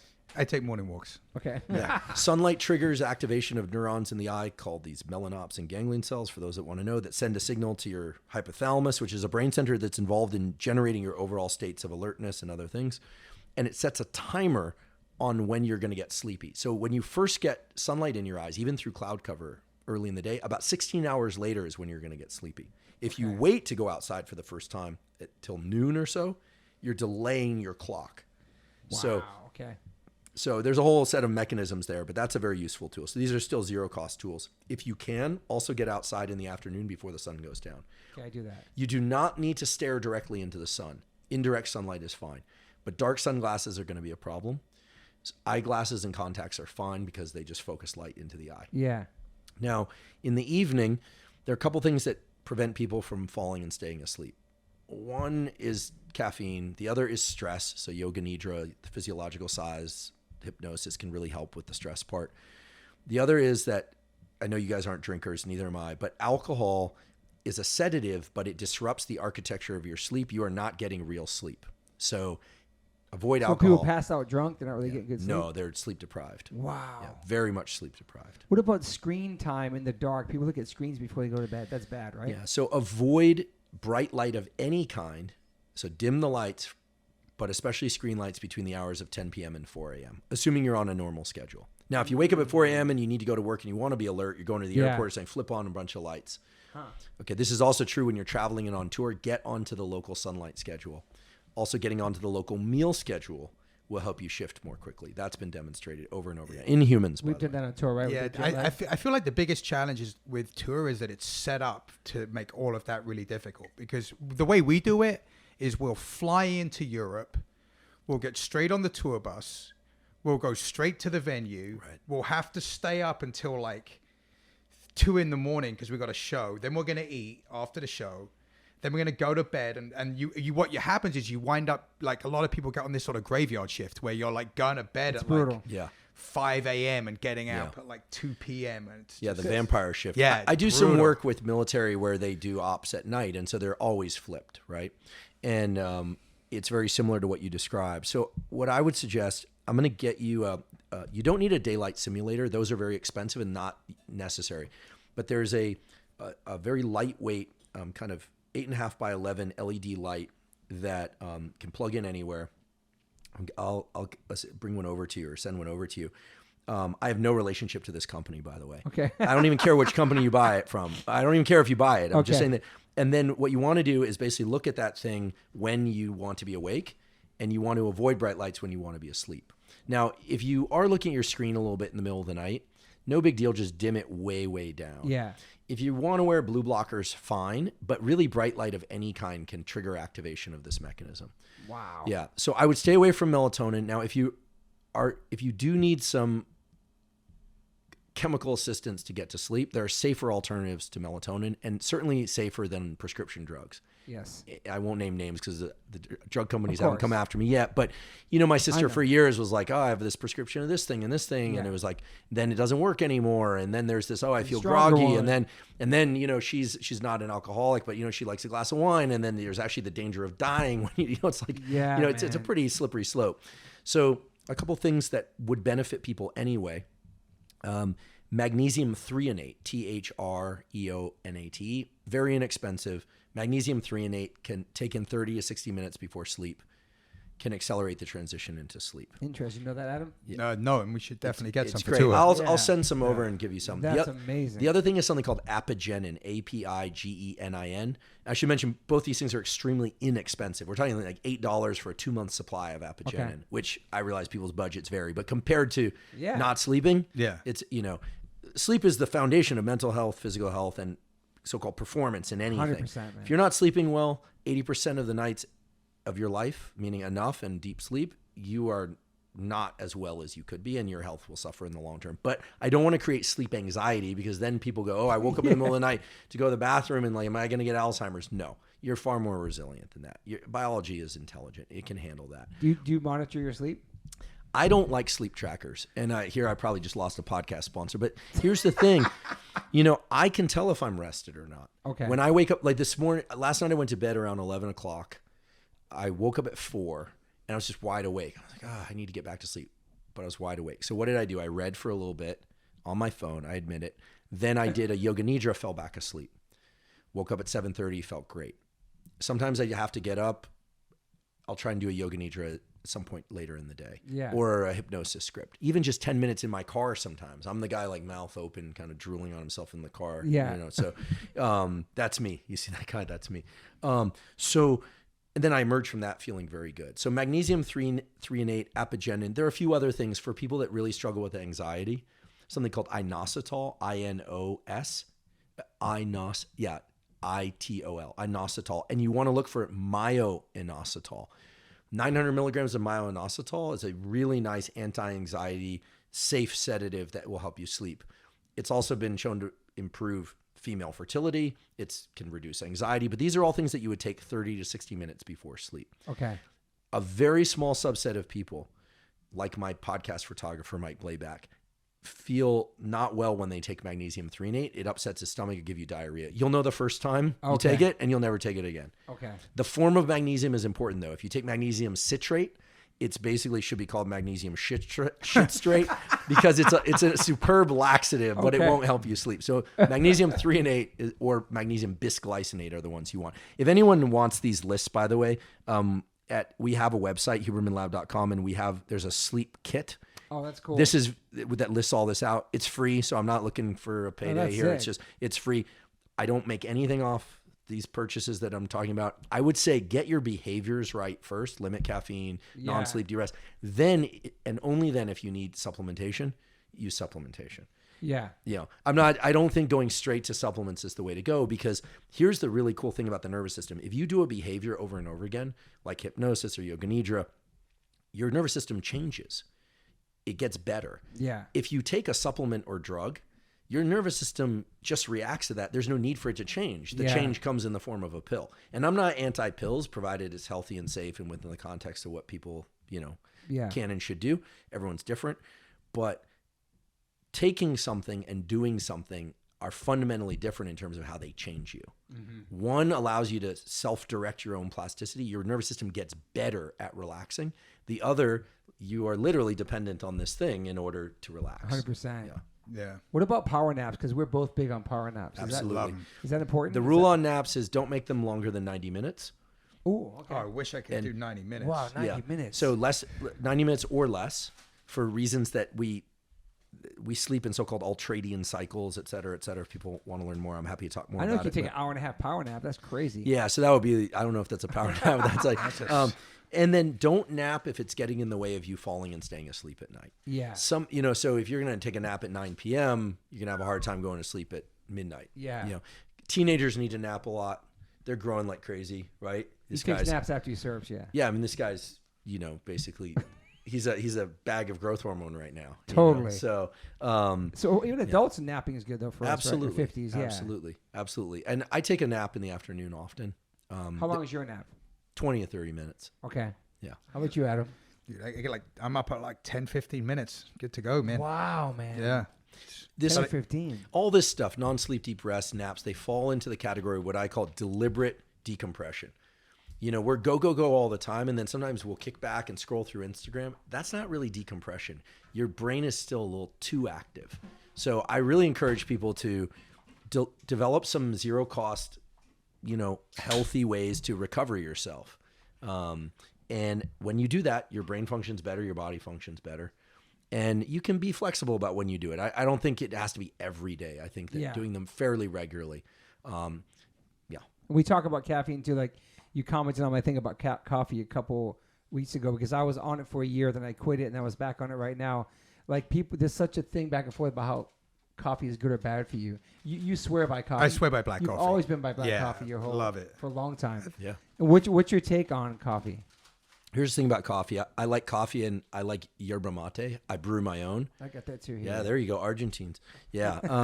Mate, I would say if you're going to drink mate, don't drink the smoked. There's some very smoky ones. Those actually are pretty heavy in carcinogens. They're as bad as cigarettes.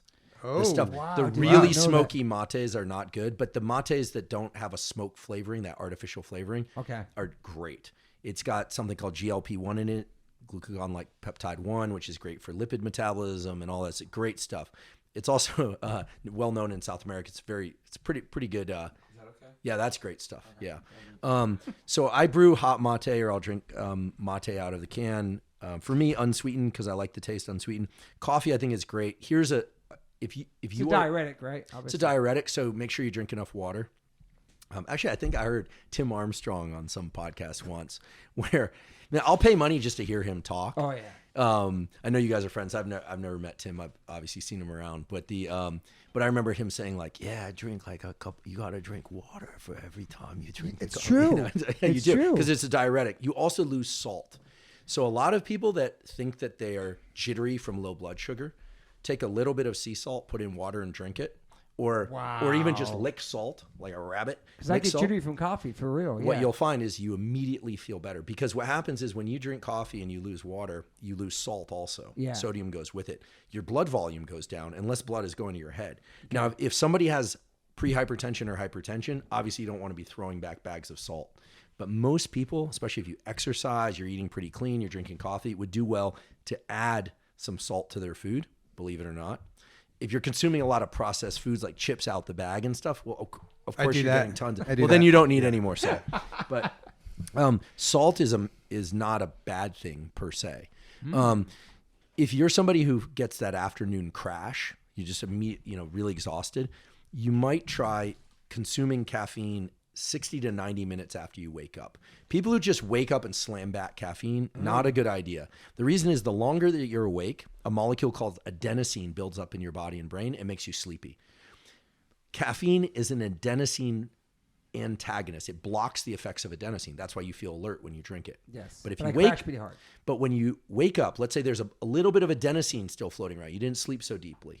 Right, this sleepy molecule. You drink caffeine and it blocks the parking spots, the receptors for adenosine. So you feel great. Then 2 or 3 in the afternoon, that caffeine is worn off. Now what happens? The adenosine binds those receptors more strongly and you feel exhausted. So in the morning, what you want to do is remain off caffeine, hydrate, maybe even put a little salt in your water, and then 60 to 90 minutes later, drink caffeine in other words, let all that adenosine get cleared out. And what you'll notice is that afternoon crash just disappears. Did you know that? Yeah, I started doing it after I listened to your podcast. I mean, it's pretty painful at first, right? You should do it in 15-minute increments. Yeah. Unless you're masochistic, that first day, just going straight to 90-minute delay, you're going to get headaches. You're not going to feel right. Your relationship will suffer. Yeah, I flipped it. I started doing this supplement LMNT, which is like a salt supplement in the morning. Knock that back, and then like 90 minutes later, it's my first coffee. That's great, man. I'll send you some element. Yeah. Actually, we should. Great. I crash hard. I'll send you some element, which is like an electrolyte drink. That's also gonna be great on tour because you're sweating a lot on stage. 100%. I mean, I've seen the way you guys go, and it's great, man. And you're sweating like crazy. It's one of those supplements. Like first time I took it, I know they're not a sponsor, but I'm gonna give them a shout out. First time I drank it, I was like, oh shit, I felt better, like right away. Okay. Oh, there they are. Look at that. Thank you. Literally. Yeah, so now it's salty. Elemental Labs recharge. Salt. Okay. This is great. So just put in some water, Yeah. not sparkling water because it'll fizz everywhere. And it's salty. At first you're going to drink it and be like, oh, that's kind of, but it tastes good. And then you'll just feel better. And sometimes I'll drink that alongside coffee, that kind of thing. Okay.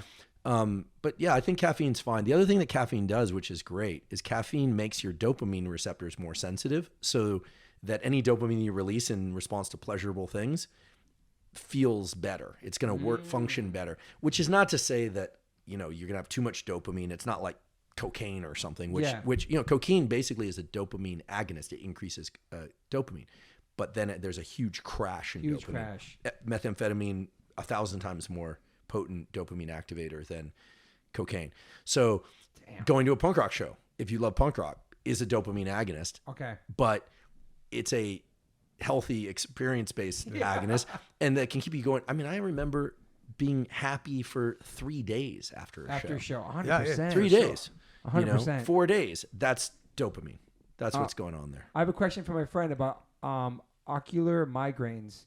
Yeah. What do we know about those? Yeah, so those very same... My friend Alex said. Yeah, so we all have what's called photophobia. If we look at something really bright, it actually is painful and we turn away. It's a protective mechanism for our eyes.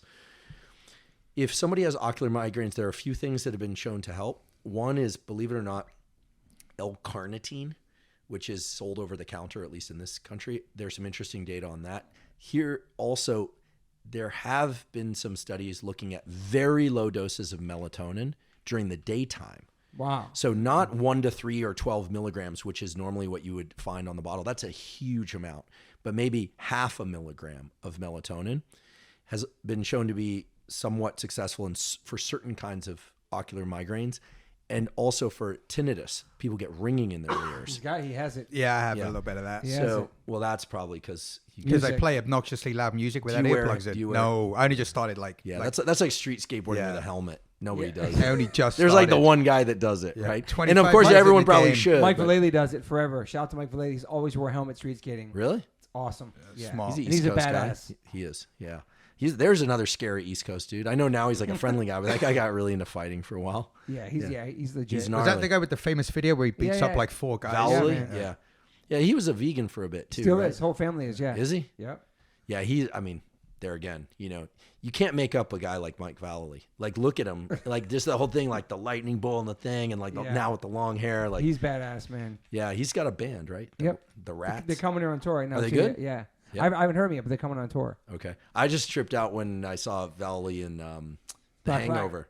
Oh, The Hangover. That's right. Yeah, he's the guy that hands them the tuxedos out of the van at the end. I was like, that's Mike Vallely. He's super legit. Yeah, he's from New Jersey. Yeah. Yeah. So migraine. Yeah. So I never got a migraine, knock on wood, but that was a question for a friend. You ever get migraines? Nah, fortunately. I've heard they're brutal. Super gnarly, man. You ever get one? No, but having had a few headaches in my life that, I can't even imagine. And I know they're really debilitating. There's a great website called examine.com, zero cost website. He should go there, put in migraine, and it will list out the compounds that have been shown to be useful and the tools that have shown to be useful. Okay. Thank you for that. There's the other thing that he does it too. Thanks for outing me on your podcast. What about this? No, just kidding. Go ahead. Turkestone and the Tonkat Ally. Yeah. Tonka Ali. Tonka Ali. You take those too, right? I take Fidogia and Tonka Ali. Right, and so I got some questions for you about that. So now we're getting into...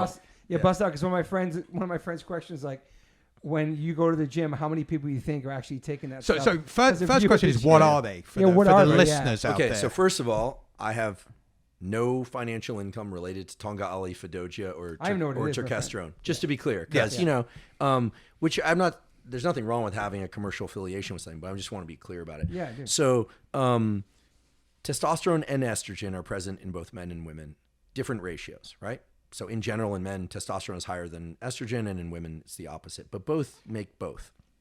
I should point out that guys always think testosterone all day and keep estrogen low. Estrogen has some important functions in the male brain, in the male body. It's actually largely responsible for libido. You know that? That if you took an anti-estrogen drug, your libido would disappear. Now, you don't want your estrogen too high, but you don't want too low. You would get dumb and your joints would hurt. Okay. Now, testosterone is involved in any kind of motivated behavior that involves effort. Yes, it's also involved in libido and strength and this kind of thing, and any kind of action against friction and that kind of thing. That sounded weird. Anyway, we'll just let that one slide, so to speak. Here's the thing. The best way to optimize your hormones is the following. The first set of tools are always going to be indirect and generally support your biology. Get quality sleep 80% of the nights and get enough of it. That's the number one thing we keep going back to. Right, so right. That's the foundation. Second of all, most people should get at least 150 to 200 minutes of cardiovascular exercise per week. It doesn't have to be super intense, but the so-called zone 2 cardio where you can just carry out a conversation. So it might be jogging, could be rope skipping, whatever it is that you do if you're into boxing in the gym, whatever it is, most people would do well to skateboarding. Yeah. Okay. A lot of people are doing that. A lot of people aren't, but that's going to keep your cardiovascular system healthy.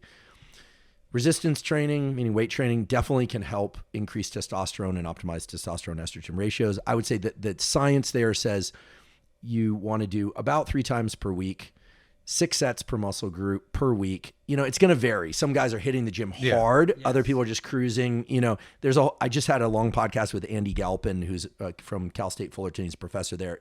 It's basically a masterclass in all things weight training and endurance. So all the details you can find there. Now, and then, of course, your diet, right? And there's huge debate about this. But assuming that you're eating mostly unprocessed foods, healthy foods from good sources, all right, then you're basically doing the best you can in all those areas of life. And getting sunlight. Believe it or not, when you get sunlight, your skin is actually an endocrine, a hormone organ. There's a study that was out of Israel this last year showing that if people get 20 to 30 minutes of sunlight with arms bare and face 2 to 3 times per week, testosterone goes way up. Wow. Yeah. The fact that you feel better when you're getting a lot of sunlight on your face and body is a real thing. And that's because there's a pathway from a cell type called the keratinocytes in your skin to the ovaries if you're a woman, or your testes if you're a man, that stimulates testosterone increase. So those are all zero cost behavioral tools.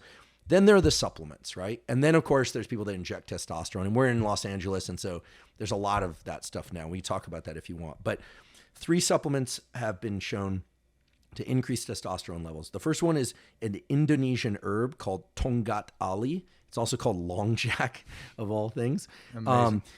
It is important that you get a source that's Indonesian Tongat Ali, not Malaysian Tongat Ali. The Indonesian stuff works better.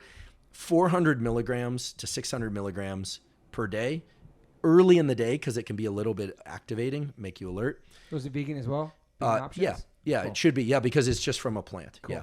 Yeah. You have to check the capsules and make sure that, you're not gelatin, that kind of thing. That's beyond my knowledge set. But yeah, there is a good brand out there. I have no affiliation to them, but Solaray makes an inexpensive version that I know to be of very high quality. The way it works is it reduces the amount of something called sex hormone binding globulin, which is a protein in your blood that binds to testosterone and prevents it from having its actions. It's not a huge effect. So it's not as if people are going to go from, feeling kind of like down in the dumps to being, like supercharged, like on steroids or something. But it's a subtle but perceptible effect for most people. Women and men can take it. Again, check with your doctor. I'm not a doctor. I'm a professor, so I don't prescribe things. I profess things. So, but that's, so check. But in general, most people tolerate it well. It's inexpensive and can provide this boost. Kids and people going through puberty, just wait till you're done with puberty. Let your hormones do their thing. Yeah. If you have a serious hormone issue, see an endocrinologist. But what we're talking about here are some things that are for adults. Yeah. Okay. Fidogia agrestis with 1G is a Nigerian shrub that contains a plant alkaloid that can create increases in a hormone called luteinizing hormone, which comes from the brain and stimulates the testes or ovaries, if you happen to have ovaries, to make more testosterone and estrogen, but in the proper ratio. Wow. Some people will take big doses of Fidogia. I don't recommend doing that. I recommend it's safe for you to take, you could take it with Tonga Ali. You would take anywhere from 400 to 600 milligrams of Fidogia each day. The effect of Fidogia for some people is very strong. In fact, some guys will report, because of the action of luteinizing hormone, it stimulates the testes to make testosterone. Some people actually report perceptible increases in testes size. And we just sold out of that product all over the world. So some people don't experience such large increases in shifts in testes size or libido, etc. Interesting. And then the third thing is turkesterone. Turkesterone is actually a plant-based compound that comes from a spinach-like plant. Wow. That is what's called ectosteroid. It's a plant. Plants actually make hormones, and it's similar enough to human hormones that some people report increases in muscle gain using turkesterone. I've never tried turkesterone. There's a lot of fake turkesterone floating around out there. The only turkesterone that I'm aware of that is real comes from a guy. He's a big YouTuber and actually a very nice, very smart guy. His name is Derek. No one knows his last name. Derek. Okay. He has a channel on all the various platforms, including YouTube. You're going to laugh at the name. It's called More Plates, More Dates. Oh, I've heard of this guy. Okay. And, at first it's kind of, you look at it and you kind of go, oh, wow, this is kind of sensationalist stuff. But he's very, very smart, and he cares a lot about the safety of the listener. He has a company, I think it's called Gorilla Mind, and they make turkesterone. Okay. Incidentally, they also have a supplement called Sigma, which is Fidogia and Tonga Ali, zinc, and ashwagandha, which in combination can increase the various hormones we're talking about. Wow. So I don't know off the top of my head the dosages on turkesterone, but turkesterone is not going to increase testosterone. It's more of a muscle builder, and it works through a totally different pathway. Interesting. But I think Tonga Ali and Fidogia, for a lot of guys in their 30s and 40s and beyond, might be an interesting thing to try. If you're doing blood work, that would be even better. Get your blood drawn, get your levels measured, and then use it and check your blood levels again. Yeah. But listen, you don't need this stuff. I would say a key thing for getting your hormones in check is to do all the behavioral things we talked about earlier. And then if you're going to do weight training, try to make those weight training sessions pretty intense, but not longer than an hour, 3 or 4 times per week. A lot of people hit the gym over and over and over, and you raise your cortisol levels, and cortisol competes, so to speak, for the creation of testosterone. So if your cortisol levels are too high, that's not good. And there are ways that you can mitigate that with taking lots of ashwagandha, but that gets problematic. Best thing to do is train intensely 3 or 4 times a week. Make sure you're also getting your zone 2 cardio, sleep well, eat well, and also be happy. That's a little bit of a, if you're doing things you love, the dopamine pathway is activated, and dopamine and testosterone have a very close relationship in the brain as a set of circuitries. And so when you're excited about life, and which hopefully most people are, you are naturally going to increase these hormones. And if you're in a really toxic relationship or toxic workplace environment, or you're stressed, these hormones will suffer. So, you got to work it from both sides. You got to do the things to support your physiology. You also have to do the things with your behaviors. As a friend of mine who's a physician says, better living through chemistry still requires better living. There's no pill or potion that you can take that's just going to make you who you want to be. You have 100%. To do the things. Yeah. When you keep saying sleep well, like, what is good sleep? Like, what? Yeah. Is it for different age groups, a certain amount of sleep, or? Yeah, great question. So back to the sleep trackers. I have nothing against sleep trackers, but I don't want to wake up in the morning and get a sleep score. I want to wake up in the morning and know how I feel. Yeah. And listen, I have great respect for Whoop and Oura and all these companies that have done this, because a lot of people really like that. I'm trying to get away from devices as much as possible. I feel already kind of enslaved to my phone in ways that make me feel not good about my self-control. Like I would take this thing to the bathroom. By the way, folks, the reason bathroom lines are so long is because of these freaking things, and the phone is also great because you can communicate with people. So 100%. It's that double-edged sword. Promote what you're doing, all that. Yeah, it's a double-edged sword. What's great sleep? Well, first of all, getting up once or maybe even twice every night to use the bathroom, perfectly normal, provided you can get back to sleep. That's perfectly normal. Yeah. Waking up feeling pretty refreshed most days, or just a little groggy like I do, perfectly fine. night upon night of waking up in the middle of the night with anxiety, or waking up at 3 a.m. and not being able to fall back asleep, that's actually a clinical measure of potential depression. A lot of people who are veering towards depression don't notice it, but that's a common syndrome. Now, there are a couple of things that can cause that to happen. One is staying up too late. So what happens is melatonin is released, which makes you sleepy, which makes you go to sleep. So let's say your natural rhythm is to go to sleep at 8:30. You have that melatonin, so you're not really feeling that great at 8:30, but you push through it. You hang out, and then you go to sleep around midnight, and then you wake up at 3 a.m., and you're like, what's going on? Well, your melatonin ran out. So you might try and go to sleep earlier. The other thing to realize is that everybody feels most alert 1 hour before their natural sleep time. Some people might say, no, that's not true, but watch. The next time you're kind of headed towards the evening, about an hour before, you'll kind of feel like you can move around and do a bunch of things, but that passes. So some people freak out. They're like, I'm wide awake at 9 p.m. Yeah. It'll pass. It'll totally pass.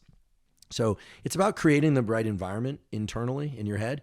And also, look, don't do what I do, which is like wake up at 3 a.m. and try and watch Ozark to fall back asleep. Like, you're not going to fall back asleep. Like, it's just too interesting, and it's too stimulating. Yeah. Right. So it's not a certain amount of hours we need, like 6 hours, 8 hours. Everyone varies. Yeah. Okay. That was your question. Sorry, I drifted away from that. So that was your question. And everybody's different. It varies across the year, and it varies according to your activity levels, and it varies according to your age. And of course, in the more stressful times of life, we tend to sleep less, even though we need to sleep more. And that's when tools like NSDR become especially important. Got you. So, I mean, I don't know, how much does your son sleep now? A lot, man. Yeah, well, he's growing like a weed. He surfs every day. He takes home naps. Yeah. He goes to work, all that. He's growing like a weed. Yeah, surf like twice a day. Like, you sleep like 6 hours though, no? No, I mean, lately You go to bed early, lately right? I'm having to go to bed later, but usually I'm a solid 7 plus That's naps. good. Yeah, That's good. Yeah. How old are you? 49. You're 49? I'm 49. You look good, man. Thanks, right? man. You look Thank good. you. Well, you too, man. How old are you? I'll be 52 next Oh my week. God. Thanks. This is like this is like the One Life, One Chance, the longevity. It should be 2 lives, 1 chance. 2 lives, 1 chance. Was that one of the Brad Pitt played? Oh, Benjamin Button. Benjamin Buttons. Benjamin Button. Yeah. Grown by age. Maybe- Music keeps you young. Yeah, maybe skateboarding, punk rock music is the fountain of Yeah, youth. maybe. Because it's changed. If I found straight edge, I found all positivity, all this stuff from me. And it really How old were changed you my life. when you got into straight edge? 13 when I heard about it. I was a skateboarder. I heard Minor Threat. I hadn't tried anything yet. So that was it. My brothers were smoking and drinking around me. I was like, I don't want to do that. And then You just heard the one song, oh, God, straight Yeah. edge. And you're just like, did it? yeah, because I like Sex Pistols and other stuff. I couldn't really relate to the lyrics. I wasn't. Well, look really what my happened thing. to them, too. Look at their lives. Yeah, so it wasn't. Look at their teeth. Never mind the Bollocks. Look at their teeth. That's just an English thing. We've all got bad teeth. Yeah. Well, I'll tell you something Pretty interesting. freaking good. Yeah, drugs don't help people's teeth either, though. But I have a friend, actually, he's a physician at UCSF. I've talked a lot about the medical value and the health value of being a nasal breather, unless you're talking or eating. Breathe through your nose, even when you do your zone 2 cardio. And if people have trouble breathing through the nose, that's a sign that you need to breathe through your nose more. It also has a cosmetic effects on the face because it changes the structure of sinuses. They've done twin studies. There's a beautiful book called Jaws, A Hidden Epidemic by real academics. They have twin studies. They show like one kid who was a nose breather and another kid who was a mouth breather because they got a hamster or something and they got allergic to the hamster. The whole mouth structure and the face structure, mouth breathing makes people ugly. Wow. It also makes people dumber. Less oxygen gets to the brain. Wow, Don't be bro. a mouth breather. And in Gems. sleep, don't be a mouth breather. Some people will put a little bit of medical tape across their lips in order to try and learn to be a nose breather while they sleep. Crazy. Yeah, it's a real thing. Wow. Now you can mouth breathe when you exercise hard, right? There are times to mouth breathe, right?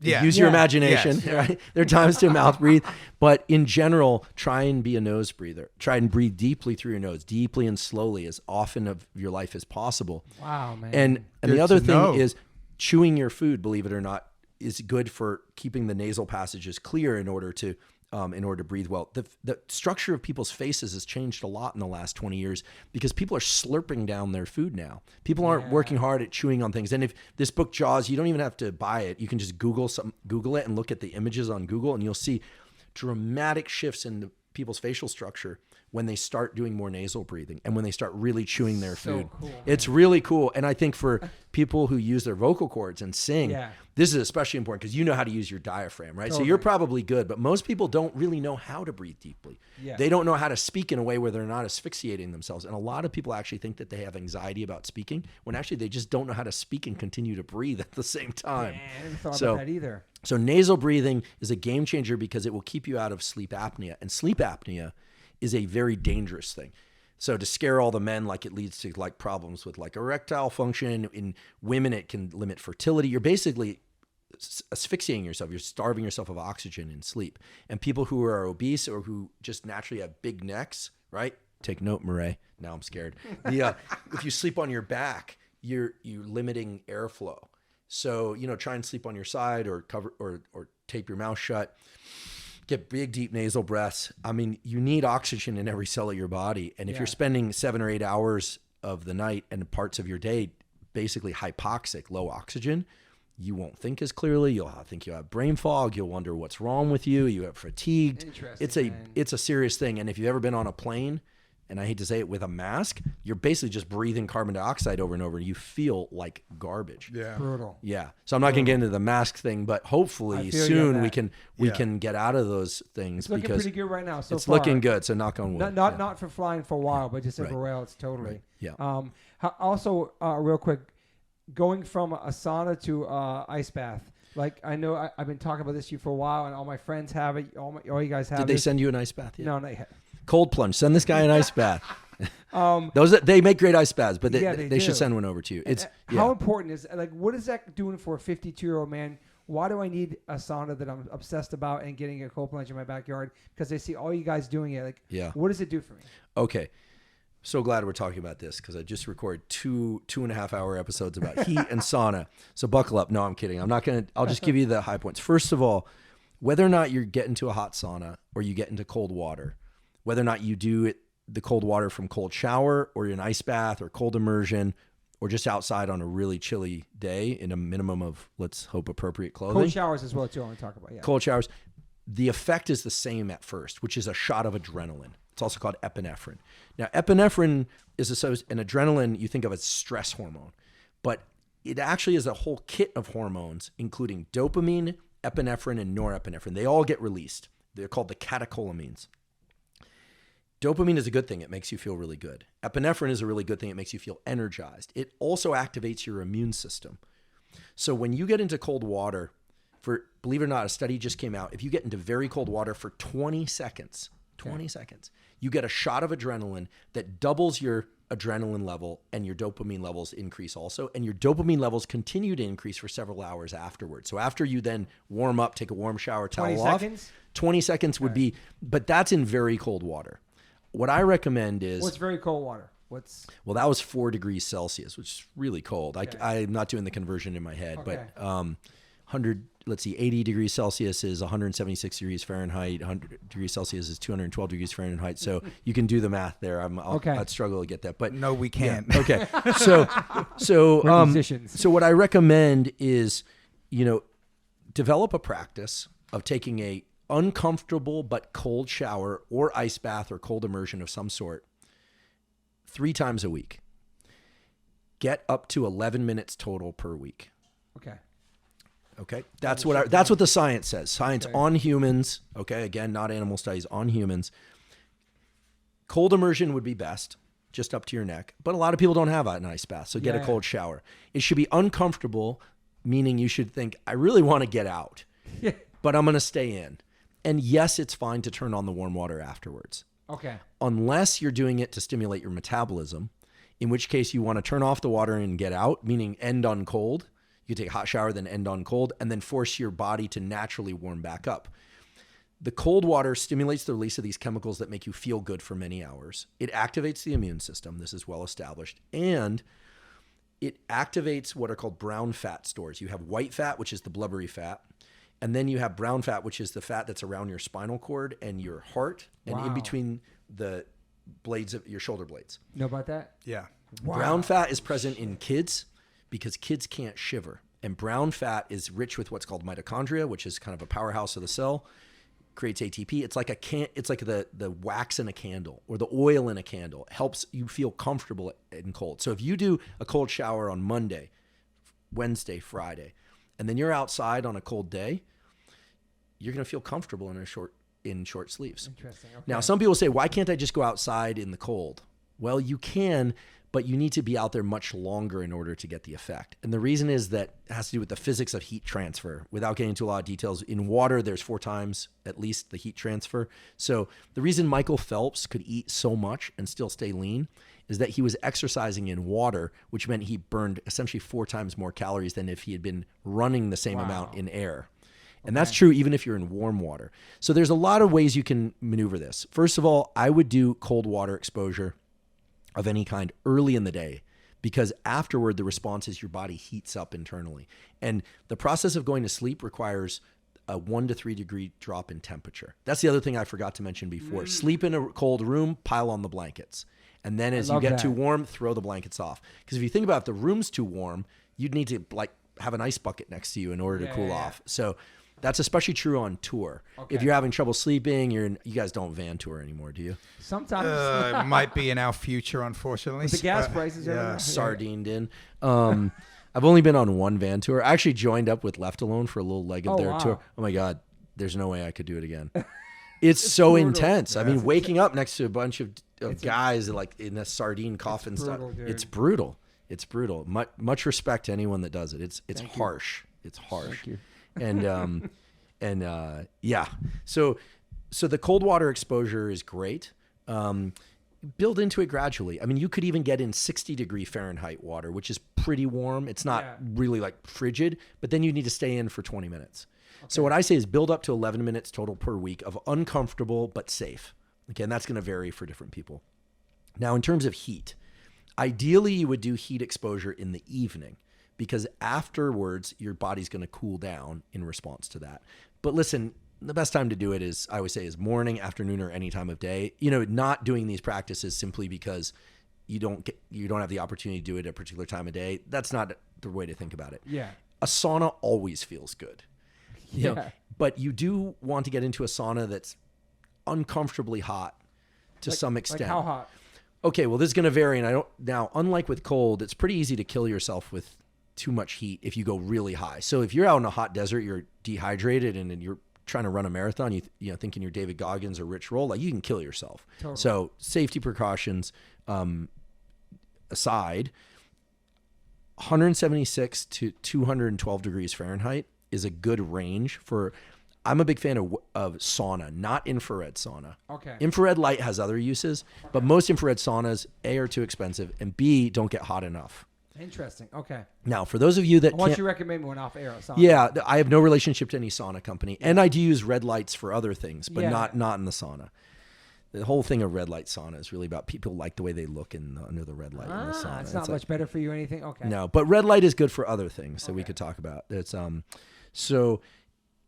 I like a 200 degree sauna. Wet sauna, dry sauna, doesn't really matter. You get in there, the best thing to do is 10 minutes to 20 minutes. That's going to feel uncomfortable. Especially if you're up near 200, 210, you're going to be uncomfortable. Your heart's going to be beating fast. Your heart rate will go to 150 beats per minute. It's just like cardio. Your vessels are dilated, and your stroke volume of your heart, the amount of blood that your heart is beating, is really increased. And so you're going to basically be getting exercise just sitting there. Wow. Which is great. But don't stop exercising either. Yeah. Okay. I would do 20 minutes, then get out, cool off a little bit. And then you could, if you want to, do your cold exposure and then get back in. There are a bunch of ways you could combine these. Yeah. Or you could just take a warm shower and go to sleep. Or a cool shower and go to sleep. Yeah. The one study that is often cited is a study that was done in Finland where they had people do 30 minutes of hot sauna, get out for 5 minutes, 30 minutes again, get out. Then in the afternoon, 30 minutes again, 5 minutes, 30 minutes again. But they did it once a week. Wow. So kind of a marathon day of sauna. But they saw a 16-fold, 1,600% increase in growth hormone, which is really interesting because growth hormone is involved in increasing metabolism, repair of tissues, et cetera, et cetera. But if people kept doing it 2 or 3 times per week, the growth hormone increase was not as dramatic. Now, For most people, growth hormone isn't really the goal. The goal is cardiovascular health, sweating. Getting better at sweating is good. And actually weight loss. Believe it or not, there's some fat loss associated with doing these cold ice baths and sauna. If you eat like garbage, you offset that. But there's a beautiful study, a big, what they call meta-analysis, looking at a lot of different studies all together. Basically, if you do sauna once a week, you have a slight reduction in death due to cardiovascular events. If you do it 2 to 3 times per week, you have a 27% reduction in death to cardiovascular events and what they call all-cause mortality, death due to other things. And if you do it 7 days a week, 4 to 7 days a week, you are 50% less likely to die of a cardiovascular event. Wow. And now there are a lot of data showing that the probability of developing or making an existing psychotic episode or mental illness worse is also significantly reduced by doing regular sauna. So what I recommend is getting into the sauna, and I'll give some alternatives if you don't have access to a sauna. I would say 2 or 3 times per week. Combine it with the cold exposure if that's all you have time for. So sauna, then cold bath, or cold bath and sauna. Maybe go back and forth if you have the time. I recommend doing that 2 or 3 times per week. Okay. After a workout is fine. Before a workout is fine. It makes you a little sleepy after the sauna. Yeah. You're a little bit out of it. Then maybe do your yoga nidra. But this might sound like a lot of work, but really what you're talking about is 20 to 30 minutes and then a 15-minute yoga nidra, and you are a different human being, neurochemically speaking as well. If you don't have access to a sauna, there are a couple things you can do, because I do realize that not everyone has access to them. Yeah. The old-fashioned way is to make a hot bath. You can still make a hot bath, and it works. Guys that are attempting to stay fertile, keep in mind that hot bath immersion will nuke your sperm. Like, sperm don't like to be too warm. That's the reason that you have this thing called a scrotum. That's why I take them in the shower, man. I take hot showers. I hope you take your sperm in the shower. I'm not trying to make no babies. But that's why you have a scrotum, right? To keep it outside your core body temperature. And that thing, moves on purpose to maintain the proper temperature. Some people I know, if they're going to be in the sauna, if they're really paranoid about this, like they're still trying to have kids, they'll even just take like a jar of ice water and tuck it between their legs. Wow. It's getting extreme. But in any case, if you're getting into hot baths, you are killing sperm. If you're aiming to conceive children, obviously. If you're aiming to avoid conceiving children, this is not a reliable source of birth control, by the way. Okay. So I think that those, and then if you don't have access to a hot bath, right, you only live in a place, you could do hot shower, but it's gonna be harder to get the kind of water coverage over the body. Yeah. You could do like the wrestlers do. You could pack on multiple layers of sweats and go out for a jog with a hoodie on. You're gonna warm up. Remember, there's nothing holy or special about sauna.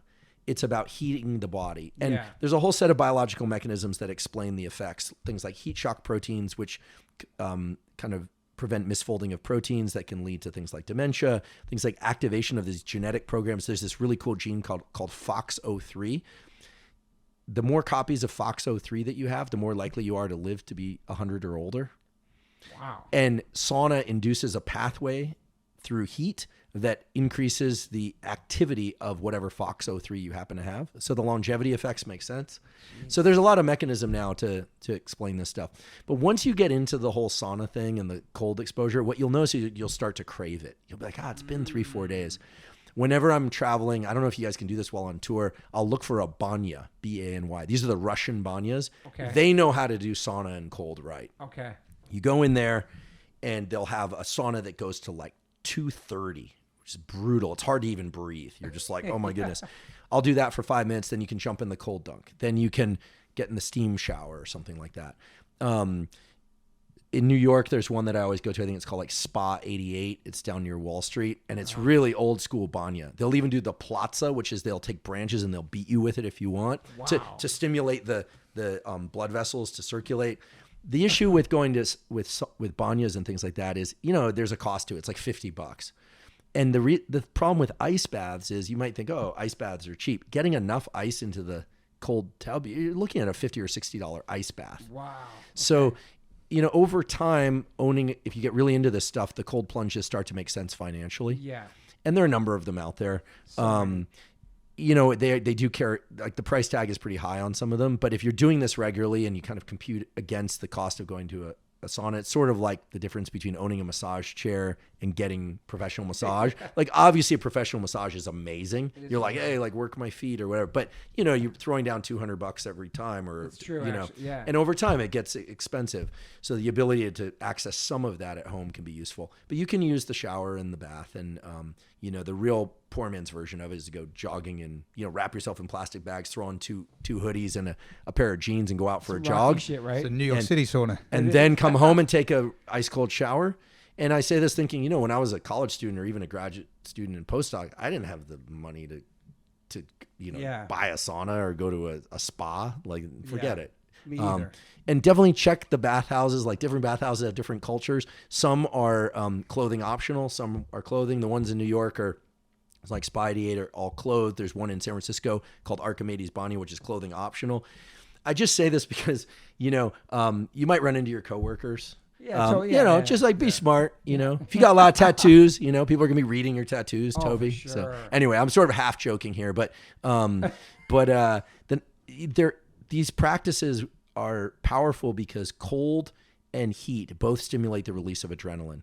And adrenaline is a potent activator of a number of biological systems that are good for us. And there is a zero-cost way to stimulate adrenaline release as well, which is sometimes referred to as Wim Hof breathing, but it actually falls under the category of Tumo breathing for the traditionalists. Or if you're in my lab, we study something called cyclic hyperventilation. If you want to stimulate adrenaline, anyone can do this right now. As long as you're not in water or driving, please don't do this while driving. Basically what you do is you're going to breathe in very deep through your nose, and then you're going to quickly just let the air fall out of your mouth. And then you're going to do that 25 times. Now, I'm not going to do it 25 times now, but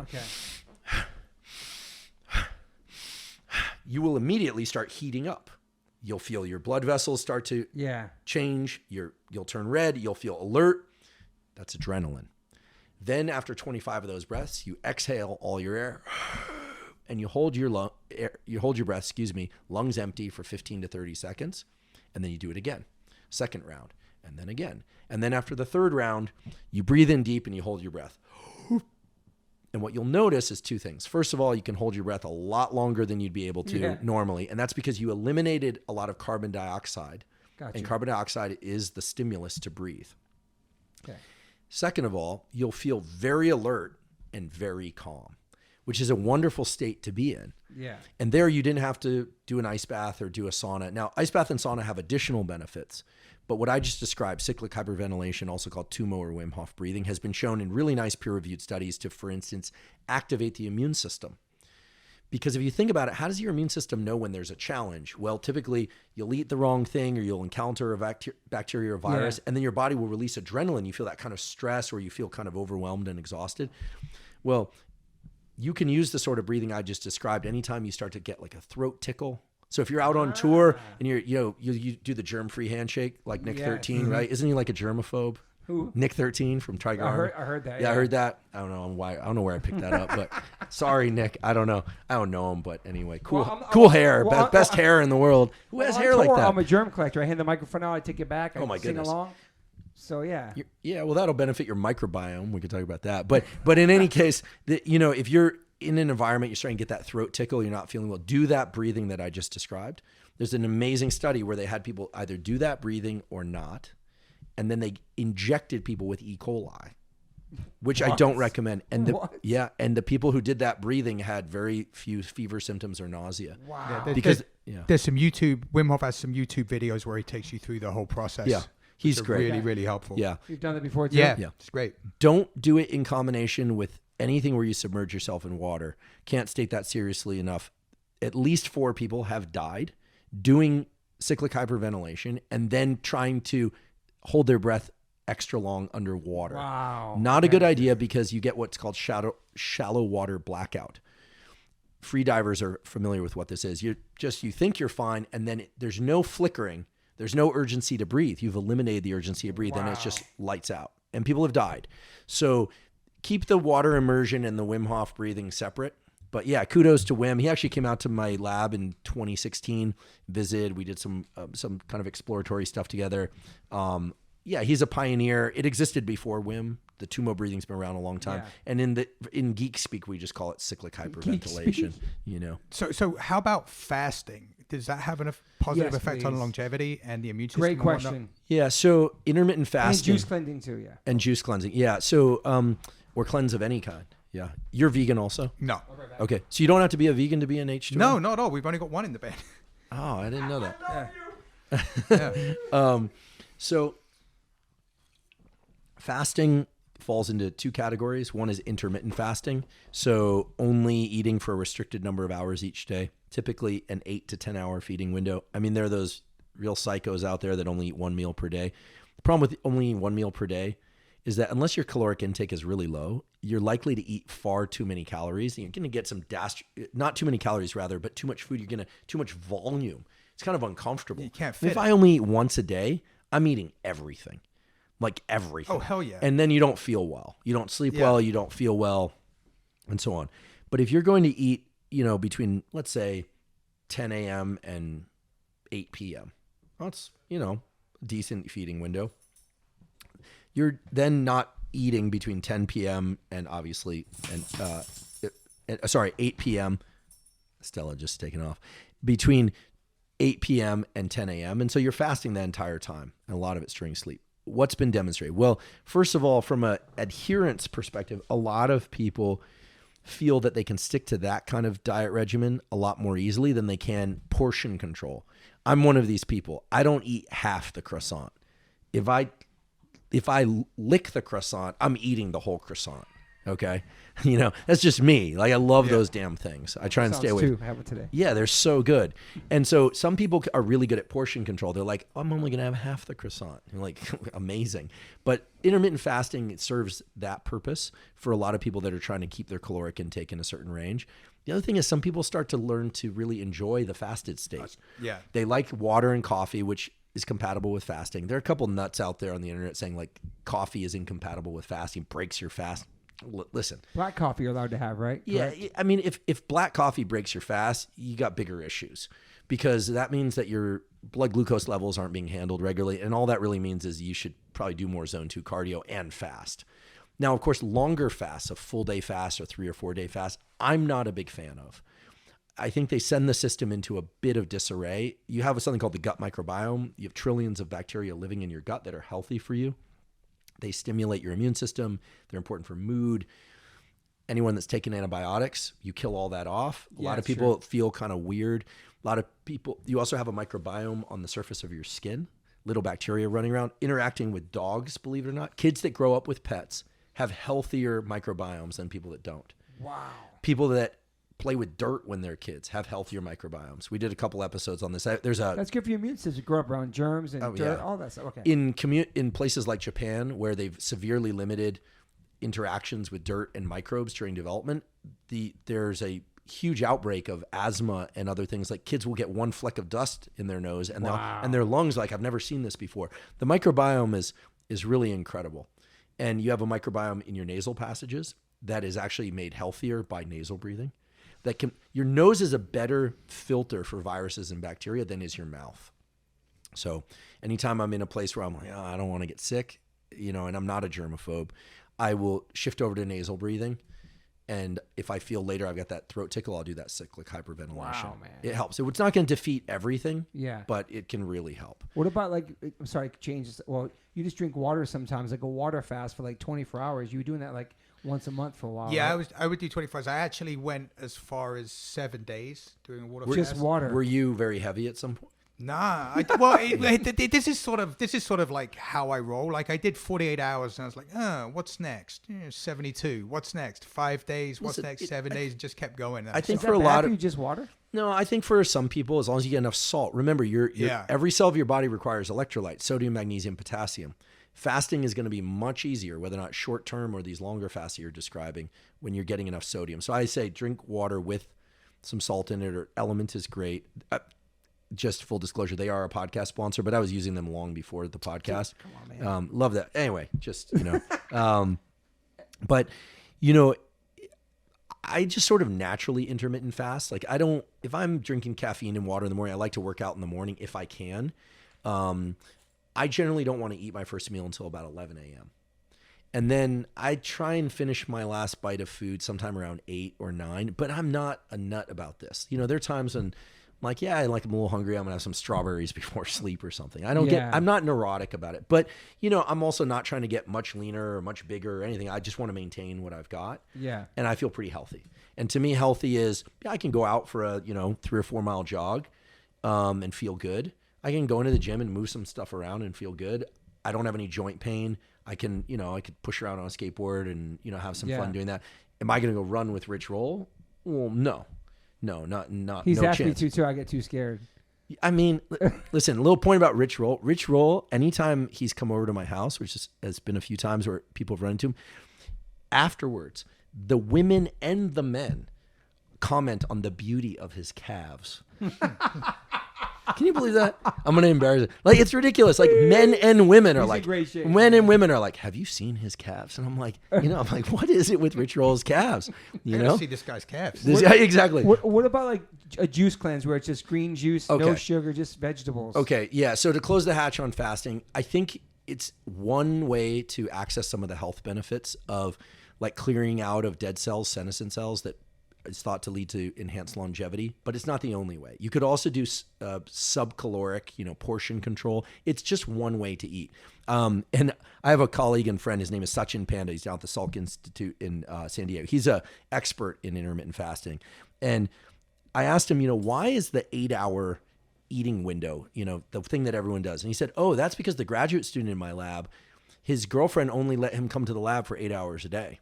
So he was doing all these studies for eight hours. So there's nothing holy about 8-hour feeding window. Wow. And 8 to 10 hours is reasonable. When a moment ago I was just saying that the 1 meal per day, I think they call OMAD, one meal. I know a So, lot of people one meal a do day. that. Warrior diet. There's a bunch of names for Well, it. Warrior Diet, actually, we should give credit to Ori Hofmeckler because he's a guy from Israeli Special Forces who really was the original intermittent fasting guy. He had a book called The Warrior Diet. He's a vegan. Okay. Amazing guy in his late 60s, like 4% body fat. Wow. Incredibly kind human being. I've been over to his house. He lives out in Temecula, and he had all these like little dogs running around, rabbits, he had a little pig. Sick. And he's just like, he's a punk rocker. He doesn't even know it. He doesn't even know what that is. Yeah. But he was talking about intermittent fasting long before anybody. He thought this whole idea of eating multiple meals per day was crazy because when he was in Israeli Special Forces, they would eat 1 or 2 times per day. Yeah. And he was the one that taught me, listen, maybe when you're in your 60s, you're going to eat 1 meal per day because your metabolism slows down a little, not as much as we originally thought, but digestion certainly slows down. But kids should not be fasting, right? Kids are growing unless it's like a supported study with a physician for obesity or something. People who are very obese often do well fasting. They find that fasting makes them feel better, and fasting can often make you feel more alert. Why? Because when you're fasted, you start releasing adrenaline. And so here we are again talking about adrenaline, fasting, cold water exposure, heat exposure, exercise. These are all different forms of what's called hormesis, which is controlled the use of biological stress to which you adapt and then feel better. You asked another question, and I confess it is Juice fast. Juice fasting. Okay, so fasting and cleanses. So I asked this of a colleague, Justin Sonnenberg, who's the world expert in microbiome, and he said the problem with fasting and cleanses is that it clears out other. You taking the dog? Oh, okay. I love this dog. He loves it. I love this dog. I'm so animal deprived lately. Like ever since Costello died, which was like the worst experience. That sucks. I mean, he went easy, unfortunately, but like, yeah, it's just the worst. Ever since he went down, I've got this thing where when I had him, other dogs were like, cool, I liked them, but now that he's gone, I look at dogs the way some people look at other attractive people on the street. I'm like, did you see that? Do you see that one go by? I'm like, I'll like pull the car over and look. I'm lurking on dogs. I'm lurking on dogs. Yeah, definitely. So Stella's making me super happy. What Justin Sonnenberg told me about fasting and cleanses is that you're also going to clear out some of the good, healthy microbiota. So you want to need. Now, the stuff you need. Now, the interesting thing is if you do a really intense fast or cleanse, you eliminate a lot of the microbiota that are good for you and bad for you. You clear out your system. And then when it repopulates, which it does, especially if you're eating fermented foods, which we could talk about, it repopulates to a level that's healthier than before. So again, it's, the way to think about biology is it's not an event, it's a process. So when you get in the hot sauna, a bunch of painful stuff happens. You secrete this stuff called dynorphin, which is the same molecule that alcoholics in withdrawal secrete. You feel lousy. It's really hot. You want to get out. But then afterwards, you get a rebound in endorphin and dopamine goes up. So it's not an event, it's a process. And the same thing, when you fast, you kill off a lot of the healthy microbiota. When you do a cleanse, a lot of the microbiota that you want are getting flushed out, literally. And then for a couple days afterward, you get back on food and you might not feel as well. Yeah. But then your microbiome comes back stronger. So interesting. you have to, it depends on when you're looking. And once you understand these transitions, then you kind of can work with these things a little bit better. Some people will do these like lemon juice cayenne fasts where they're really flushing it all out. The master cleanse. Yeah. And some people just feel better being empty. Yeah. Right? I feel lighter. I go hiking. I enjoy when I do the fasting.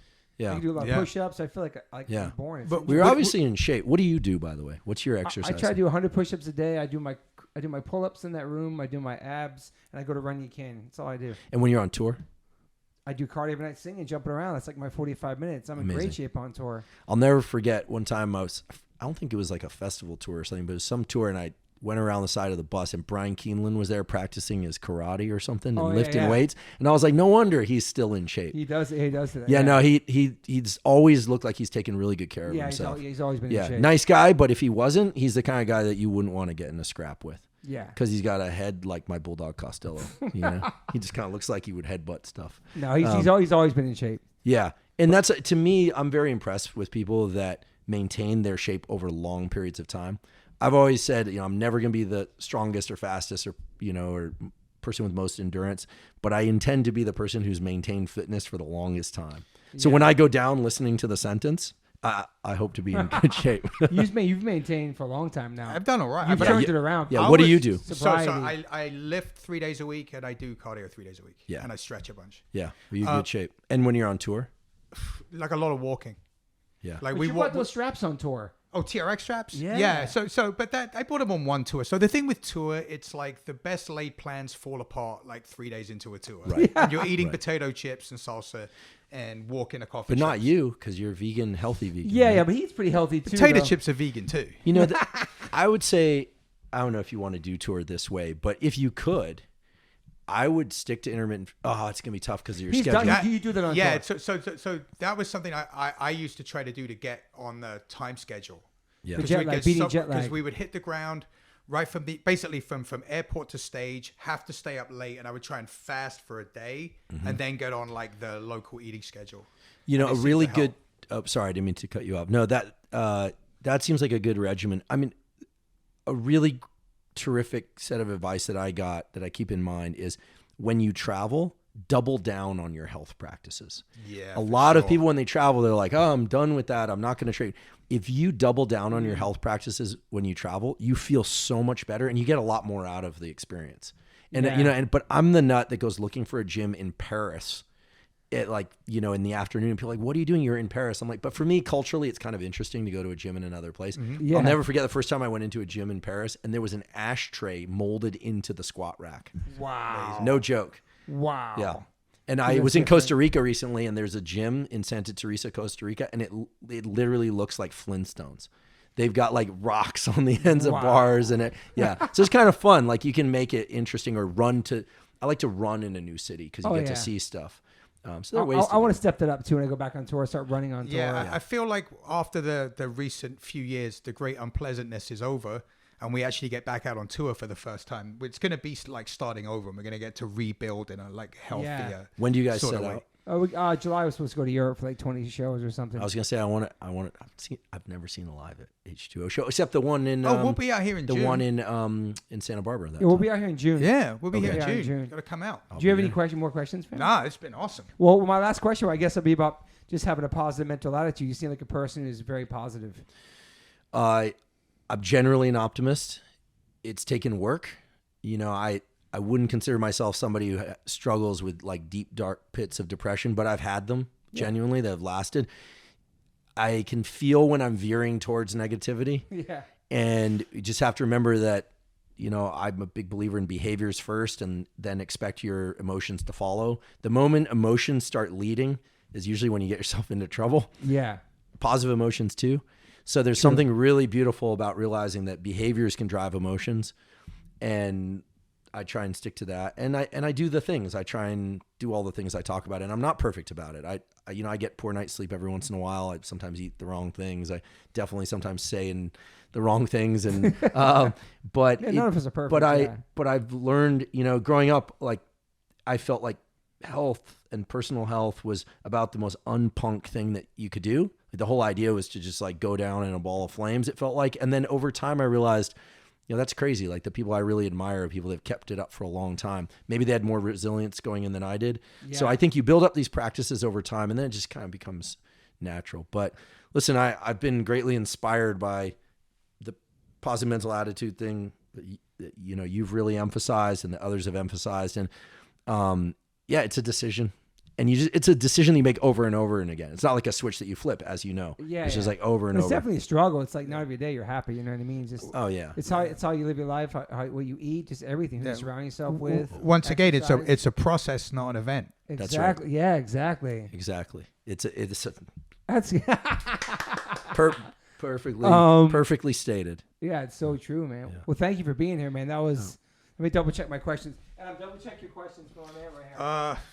I covered a lot of things, that was man. a masterclass Dude, that was in all things health and wellness. Thank you. Dude, I've learned. Well, I've really enjoyed it. I mean, if you get me talking about the bands we were talking about or about science, yeah, man, I'm not going to shut up. I just had no idea you had such a deep punk rock background. I know. And like lifer. Yeah, and when you think about it, like punk rock and science, like they're both about like questioning what is the established idea, challenging it, and see if you can disprove it. So it's sort of the thread makes sense. But all I've known from punk rock is Milo, Descendants, the scientist. Now I know him. You know what I'm saying? Like coming from that world. But still that looking at something and being like, is that for real? Let me test it. Let me challenge it. Let me see if I can find something better. Questioning everything. Yeah, questioning everything. And you don't get any good at science unless you're asking questions that you're really excited about. And to me, the whole punk rock thing is, I'm definitely not the first person to say this. I want to acknowledge that. It's really about like being true to your heart. And 100%. It's about being true to your heart. So whether or not you're like vegan or hardcore kid or you're, oi punk or whatever, it's just about you fall in love with what you love.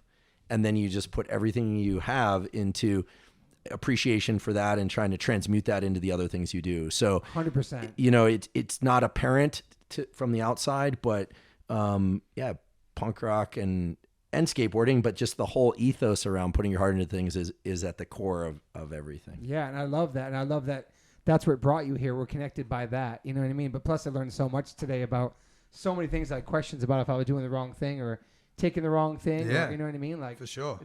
It's amazing. And the Lab podcast, that drops once a week or twice a week? Yeah, every Monday we release an episode on Huberman Lab podcast. It's all the standard places.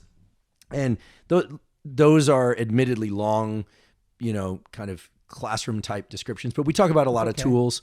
And we have guests on from time to time, but in general, it's me blabbing about intermittent fasting and the science of, or sauna and these kind of things. And my hope is that people will, better their lives as a consequence of learning and maybe applying some of the tools. The podcast is very actionable. Like when you listen to it, you come away with things that you could actually do, even if you lead like a regular, like in quotations, non-fitness person life.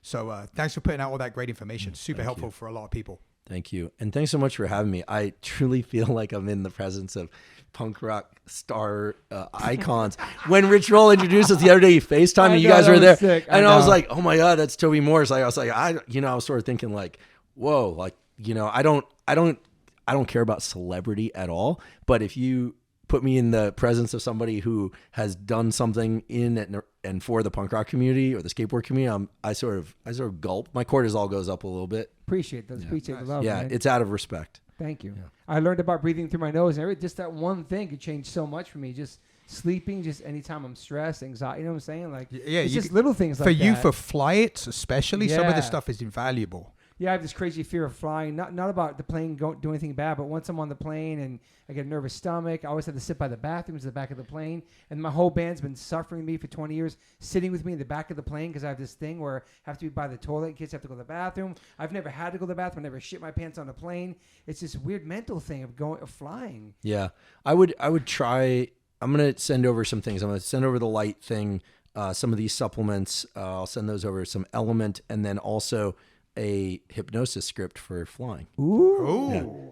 No, I could really use that for real. That B.A. Baracus shit. Yeah, you can do it. Listen, I happen to be friendly with Rick Rubin, and he told me that he chill out, Rick Rubin. Yeah, Rick Rubin, and he who does a lot of these practices. He's really into this kind of stuff, and he told me he meditated on a flight all the way from L.A. to New York once. So just meditate. I don't think he has a fear of flying, but being in the air is a great opportunity to do these practices. There's not a whole lot else to do. No, I know. It's just something with the plane. These guys always have my back on it. I bet you don't have enough oxygen. I'm guessing that's what's happening, and it creates a kind of a tension. So the nasal breathing will be key. But it's a thing where you're finally in your seat and you're about to take off, and they say put your seatbelts on. You can't go to the bathroom. They shut the bathroom lights on, and it's that moment where I'm locked in. They're telling me I can't go to the bathroom if I want to, and I'm waiting to take off, and I'm just sitting there. That's when I have this panic that I have to shit myself. So it's something about the bathroom. Interesting. Yes, man. Well, and the first thing I learned about you when it was the projectile feces thing, so there's some around that. It just went full circle. We do some work around that. I know it's all mental. I just know it's mental. I don't know. It's fucking crazy. Maybe you just need to shit your pants once just to see that it's not the end of the world. But I want to do that on a plane and get embarrassed. Okay, top 5 inspirational artists for you, musicians or bands. I know Rancid's in there, number 1. Yeah, easily Rancid. And the other band you mentioned. And Tim, I don't know him, never met him. One of the best songwriters. He's truly up there with a Bob Dylan in my mind. Yeah. If you think about it. And so Rancid. I'm going to make the Tim Armstrong meeting happen. We're going to make that happen easy. It's a done deal. That'd be amazing. I'll bring you by a studio. Okay, go ahead. So, yeah, Rancid, 100%. What about what's up? Top 5. So 5 of them. Okay. You mentioned the other band first. I'm a Stiff Little Fingers fan. Little Fingers, yeah. Only certain tracks. I know you're a deep diver. Cuts. So Stiff Little Fingers, any Rancid. and all Rancid, Stiff Little Fingers, specific tracks. I mean, does it have to be punk? You like? But it will be. But it will be. Joe Strummer. Anything Strummer, especially the solo stuff. But not the Clash. We learned that today. Yeah, the openers. The open. It's sort of like muffins. The top of the muffin tastes really good. Yeah. And then you get into the main part of the muffin. A lot of those Clash songs are like that. They start so fantastically well, and then by the end, you're kind of like, you're like, what happened? Interesting. So that's just me. So, but all right, Strummer and the Mescaleros, or anything Strummer. So that's 3.